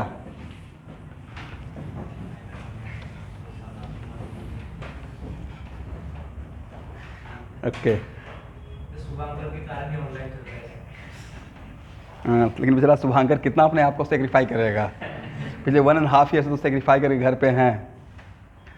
नहीं, आप दूसरे चक्कर में अपना करियर मत खराब कीजिए, to be very honest, offline आते रहिए। हाँ, जिस दिन मैं अगर, अब होता उल्टा है, कभी अगर मैंने जानबूझ के बोल दिया कि नहीं आज ऑनलाइन कीजिए, तब जब पक्का ऑफलाइन आ जाते हैं बच्चे। जिस दिन अगर मैंने मना कर दिया ना कि ऐसा कीजिए कि आज ऑनलाइन कीजिए, today class is purely online, sir मन नहीं लग रहा था, आ जाते हैं। आज दिन मैं रिक्वेस्ट करूँगा जिस क्लास में कि नहीं आज बहुत इंपॉर्टेंट है ऑफलाइन आओ, उस दिन पक्का वो किसी न किसी एक्सक्यूज करके, मतलब ये होता है टेंडेंसी, थोड़ा होता है ना, कभी कभी सोचते देखिए उस पहाड़ पे नहीं जाना है, मना कर दिया गया तो ज़्यादा क्यूरियोसिटी हो जाएगा, क्या बात है, क्या मना कर दिए हैं।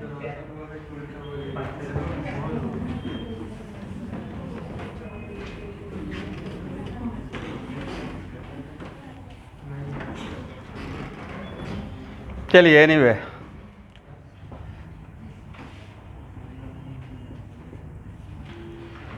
यहाँ देखिए स्टूडेंट,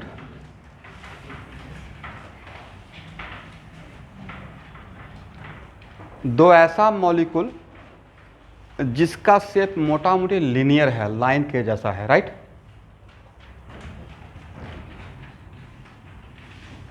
और दो ऐसा मॉलिक्यूल जिसका शेप अप्रोक्सीमेटली स्फेरिकल टाइप का है, क्या है, किसमें पॉइंट ऑफ कांटेक्ट ज्यादा बनेगा, दो लाइन आपस में और दो स्फीयर, दो रिजिड लाइन, ये तो आपके सामने ही है ना, दो rigid line, sir infinite number of point पे टच में रहेगा, बट दो rigid sphere, rigid,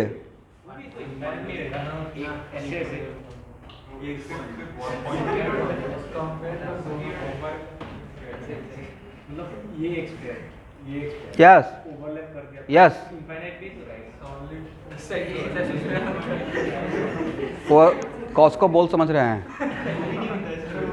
rigid sphere, कंचा स्फीयर भाई, ओ ये नहीं, वो समझ लिए क्या, हेमी स्फीयर, वो समझिए कि रिजिड हेमी स्फीयर, राइट। मैं बोल रहा हूं क्या, सॉलिड स्फीयर, दो टू सॉलिड स्फीयर, कंचा, राइट। उसको टच कीजिएगा तो कितने पॉइंट पे कांटेक्ट में नजर आएगा, 1 पॉइंट, एग्री। तो दो ऐसा मॉलिक्यूल जिसका लीनियर टाइप का स्ट्रक्चर शेप है और दो ऐसा मॉलिक्यूल जिसका स्फेरिकल टाइप का, समझाने के पॉइंट ऑफ व्यू से किसमें सरफेस एरिया ऑफ कांटेक्ट ज्यादा मिलेगा, एरिया ऑफ कांटेक्ट। इसमें एरिया ऑफ कांटेक्ट ज़्यादा रहेगा, इसमें एरिया ऑफ कांटेक्ट कम रहेगा। Agree?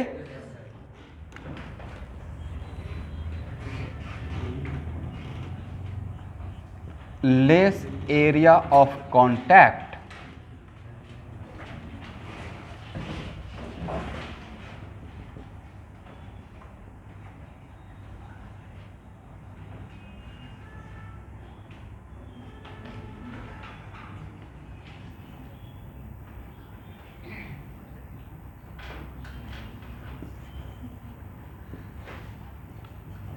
more area of contact, right?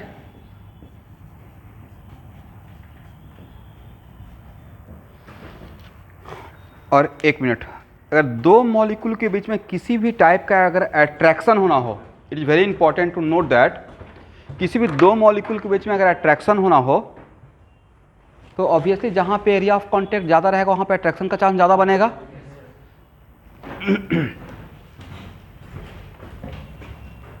हो गया ना? अभी बस आप इतना ही समझिए।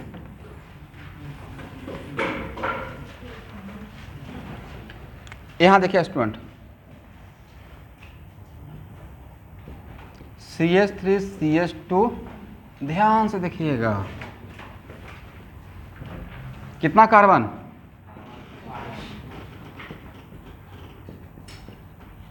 मॉलिक्यूलर फार्मूला C5H12, नहीं, इसमें कितना कार्बन? एग्री? और बोथ आर हाइड्रोकार्बन, दोनों अल्केन है। ये है नॉर्मल अल्केन। कौन सा अल्केन? Normal alkane. और वो न्यू अल्केन। चलिए आप थैंक गॉड आप लोग को याद है। ये है नॉर्मल अल्केन और ये है new alkane.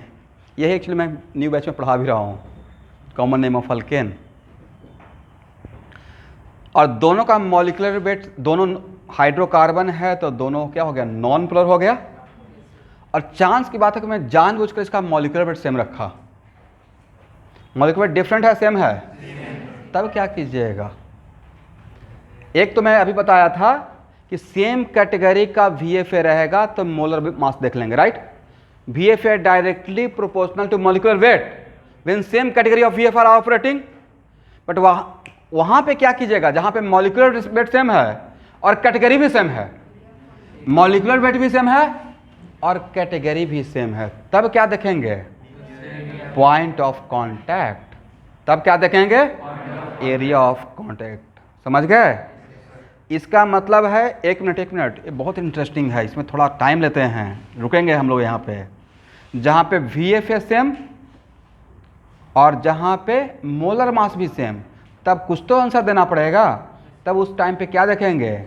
Point of contact या एरिया ऑफ कांटेक्ट।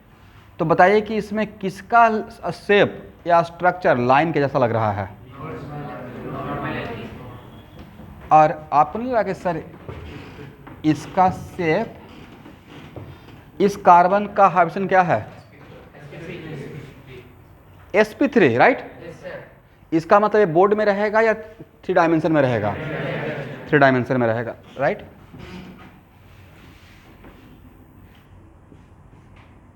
ये 3 डायमेंशन में रहेगा, ठीक है? और इसका भी हाइड्रोजन क्या है?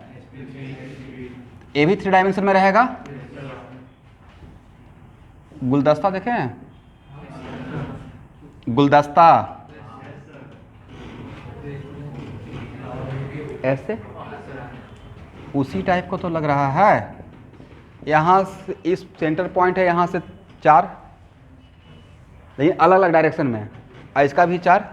तो नहीं लग रहा कि सर इस तरीके से देखेंगे तो बिल्कुल इस टाइप का नजर आएगा। इसका किस टाइप का शेप बन रहा है? स्फेरिकल। Kind of what? अब इसमें ये नहीं, रिजिड नहीं होना कि सर ये तो कंप्लीट स्फेयर है नहीं, रिजिड तो है नहीं, तो kind of what? Spherical, right?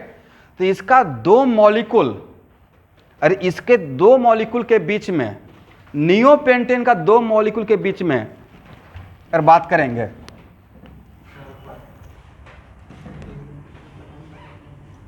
तो area of contact, right? Draw कीजिए।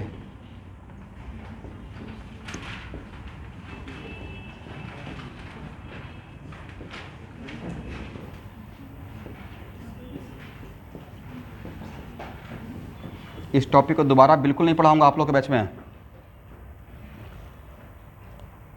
तो यहाँ पे जो एरिया ऑफ कांटेक्ट है ये तो बस स्फेरिकल नेचर की वजह से क्या होगा, लेस एरिया ऑफ कांटेक्ट बनेगा।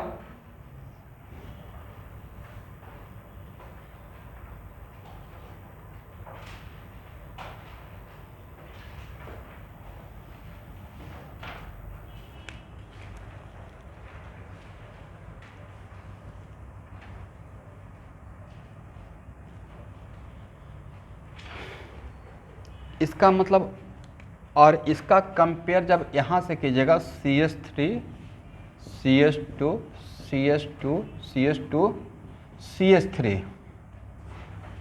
CH3 CH2 CH2 CH2 CH3 right.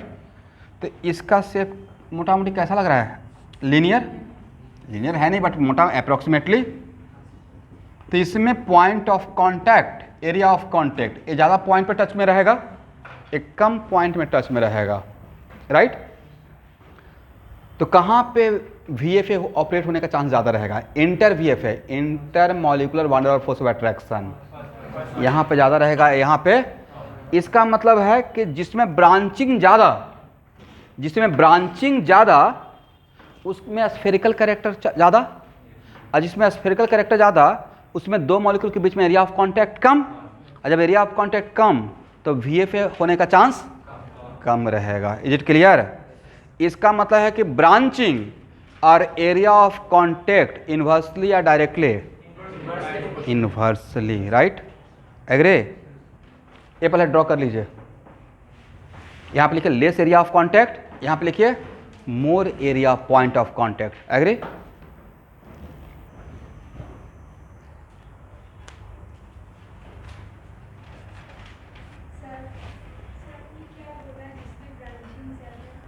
देखिए यहाँ पे तो ब्रांचिंग कम है, क्यों? क्योंकि टर्मिनल पॉइंट 2 है, और इसमें ब्रांचिंग ज़्यादा है क्योंकि टर्मिनल पॉइंट 4 है। क्या नाम है आपका? अर्पिता, अर्पिता चटर्जी।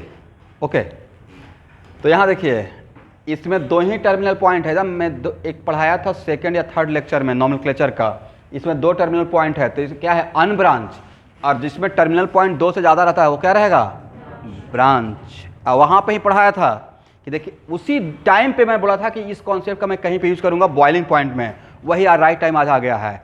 तो terminal point increases, branching increases, terminal point increases, branching increases. और ब्रांचिंग इंक्रीजेज तो स्फेरिकल नेचर इंक्रीजेज, और स्फेरिकल नेचर इंक्रीजेज तो point of contact decreases. Branching और पॉइंट ऑफ कांटेक्ट डायरेक्टली चलेगा या इन्वर्सली चलेगा, इन्वर्सली चलेगा। बट इसको सिस्टमैटिक कर देता हूं, ठीक है।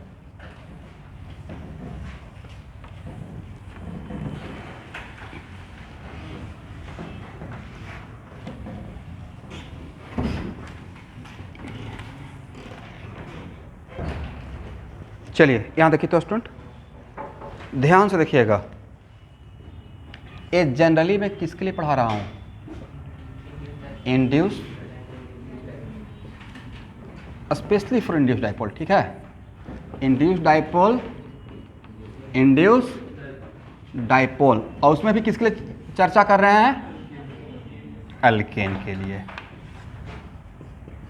और उसमें भी किसके लिए, if molecular wait is constant, क्या रहेगा, molecular weight. Sir molecular weight variable रहेगा तो तब किसको प्रेफरेंस देंगे, पहला प्रेफरेंस रहेगा मोलर मास का। लेकिन अगर मॉलिक्यूलर वेट कांस्टेंट है तब ये सब इफ एंड बट लगाना है। अग्रे, इफ उस पर क्वेश्चन मैं मिक्स कर दूंगा, don't worry. If molecular weight constant then point of contact directly proportional to melting point या boiling point, point of contact between 2 molecules, okay, between 2 molecules। ये पहला, agree?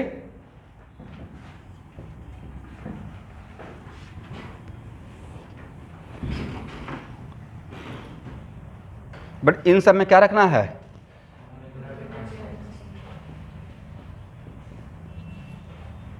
And branching inversely proportional to what? Point of contact. Branching inversely proportional to point of contact या surface area of contact, एक ही बात है. Point of contact.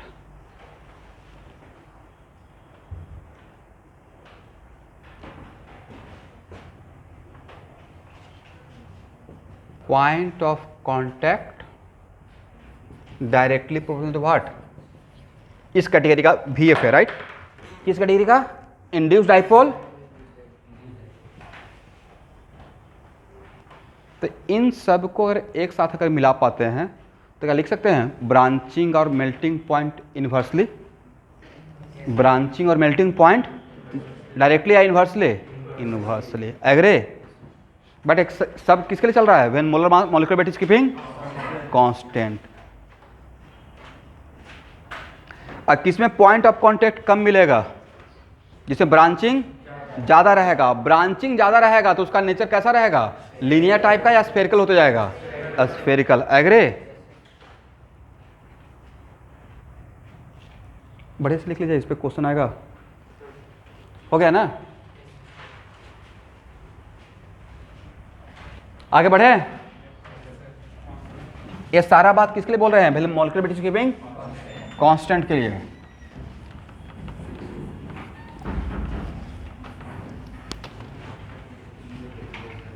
यहां देखिए, अब कुछ एग्जांपल से आप समझिए चीजों को. बोलिए ब्रांच या अनब्रांच? क्यों? दो ही टर्मिनल पॉइंट है. CH3 ब्रांच या अनब्रांच? ब्रांच. दोनों का मोलर मास सर सेम ही है, C4H10, राइट? तब मॉलिक्यूलर वेट सेम है, दोनों नॉन पोलर है. इसके भी दो मॉलिक्यूल के बीच में इंड्यूस्ड डाइपोल. इसके भी दो मॉलिक्यूल के बीच में इंड्यूस्ड डाइपोल, राइट? तो सेम कैटेगरी है. तो सेम कैटेगरी रहने के बाद, सेम कैटेगरी होने के बाद सेकंड देखते हैं मॉलिक्यूलर वेट. बट कैटेगरी भी सेम है, मॉलिक्यूलर वेट भी सेम है. तब क्या करेंगे? तब जाएंगे एरिया ऑफ कॉन्टैक्ट. किसमें एरिया ऑफ कॉन्टैक्ट दो मॉलिक्यूल के बीच में ज़्यादा मिलेगा? इसमें ज़्यादा मिलेगा. इसमें क्योंकि इसमें ब्रांचिंग होना स्टार्ट हो गया तो कैसा करेक्टर? स्फेरिकल करेक्टर हो गया, राइट? इसका मतलब A और B में पहला क्वेश्चन, एक मिनट रुकिए. पहला क्वेश्चन किसमें VF है ज़्यादा? इंटर VF है, जो भी कैटेगरी का है. इसमें VF है ज़्यादा, इसमें VF है. अब VF है ज़्यादा तो मेल्टिंग पॉइंट भी ज़्यादा. अब VF है ज़्यादा खासकर नॉन पोलर के लिए. किसके लिए? नॉन पोलर के लिए मेल्टिंग पॉइंट और बॉइलिंग पॉइंट दोनों VF कंट्रोल कर लेता है. कौन कंट्रोल करता है? VF. तो इसका मेल्टिंग पॉइंट भी ज़्यादा और बॉइलिंग पॉइंट भी ज़्यादा रहेगा. एग्री? बट ये आंसर आप कहाँ से दिए? ब्रांच पॉइंट ऑफ कॉन्टैक्ट से. कहाँ से? पॉइंट. एग्री? तो आंसर क्या रहेगा? आइसोब्यूटेन और नॉर्मल ब्यूटेन में किसका मेल्टिंग पॉइंट ज़्यादा? इसको B बोलिए, इसको A बोलिए. B greater A. कौन कौन सा ऑर्डर? सर VF है. और कौन सा ऑर्डर? Melting point. और कौन सा ऑर्डर? ओ सॉरी.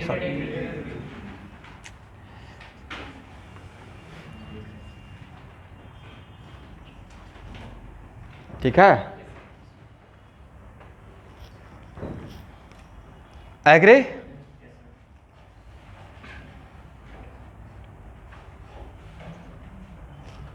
हो गया ना?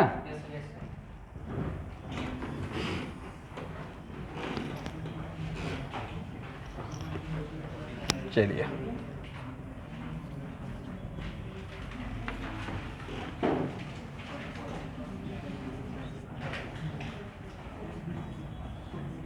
यहाँ देखिएगा,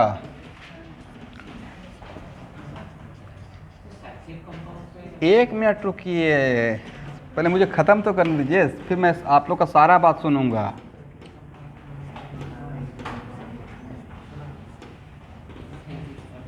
A, B, C. पहले इन तीनों का आंसर दीजिए. VF का order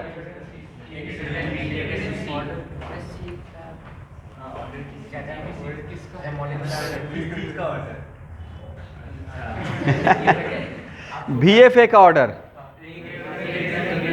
A greater than B greater than C. ये किसका ऑर्डर है? यही ऑर्डर तो मेल्टिंग पॉइंट का रहेगा, यही पॉइंट ऑर्डर। Very good. सब में मोलर मास सेम था, राइट? एक था नॉर्मल पेंटेन, ये पक्का है भाई, नीट के लिए तो एकदम फेवरेट है, बिना पेन उठाए इसका आंसर हो जाएगा। नहीं, ये है नॉर्मल पेंटेन, ये है आइसोपेंटेन, ये है पेंटेन। एग्री? और एक किस कैटेगरी का पढ़ रहे हैं? सबसे जो बिगेस्ट था वो हम लोग के लिए सबसे इंपॉर्टेंट बन गया, इंड्यूस्ड डाइपोल। उसका दूसरा नाम, तीसरा नाम, जो भी है रट लेंगे।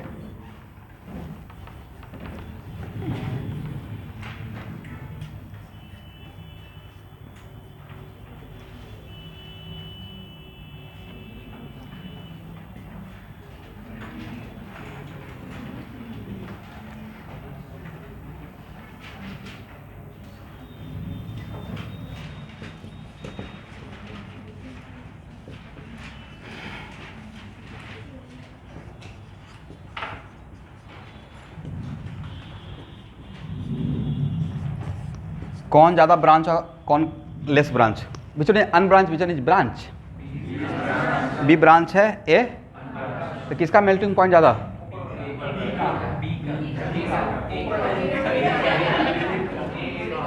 इसमें फंस गए लियोन। पहले क्या देखना है? मॉलिक्यूलर वेट, और तब मॉलिक्यूलर वेट सेम रहेगा तब ये सब देखना है, राइट? इसमें कितना कार्बन खोटा? अरे तो पहले क्या प्रेफर कीजिएगा? पहले ब्रांचिंग देखना है या पहले मोलर मास? Molar mass. जब मोलर मास सेम रहेगा तब वो इफ एंड बट। कौन सा if and but? Point of contact. तब किसका ज़्यादा हो जाएगा? बी ग्रेटर देन ए। किसका order? V F A melting point, या अभी इस ये जब ऑर्डर दिए हैं तब माइंड में क्या चल रहा है? Molecular weight. लिख लीजिए, point of view molecular weight. Class करने के टाइम पे सब कुछ याद रहता है, बट मेन वजह है कि एक साल के बाद याद रहे।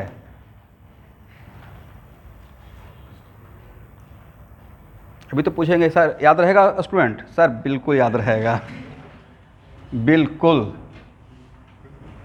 बट इसको कब तक? कम से कम दिसंबर तक, अगला मई तक याद रखिए। दोनों जेई मेन तक तो कम से याद रखना पड़ेगा। और जो जिसका जेई मेन हो जाएगा तो एडवांस की बढ़िया से तैयारी करेगा तो उसको तो ऐसे भी याद रहेगा, और नहीं याद रहेगा तो एनआईटी से खुश रहिए। अभी सब मुझे बोलने का रिक्वायरमेंट है, पढ़ा रहे हैं, भूलने के लिए थोड़े पढ़ा रहे हैं। ये मुझे बोलना पड़ा, याद रखिए। ये तो आपको बोलना चाहिए सर, मुझे तो आप पक्का याद रखना पड़ेगा। मुझसे पूछ रहे हैं सर याद रखें या नहीं रखें। आज के बच्चे को देखते हैं। चलिए मुझे लगता है एक क्लास और लेंगे तो हो जाएगा। आज का क्लास इतना ही रहने दीजिए। आप लोग 4 बजे से काम कर रहे हैं।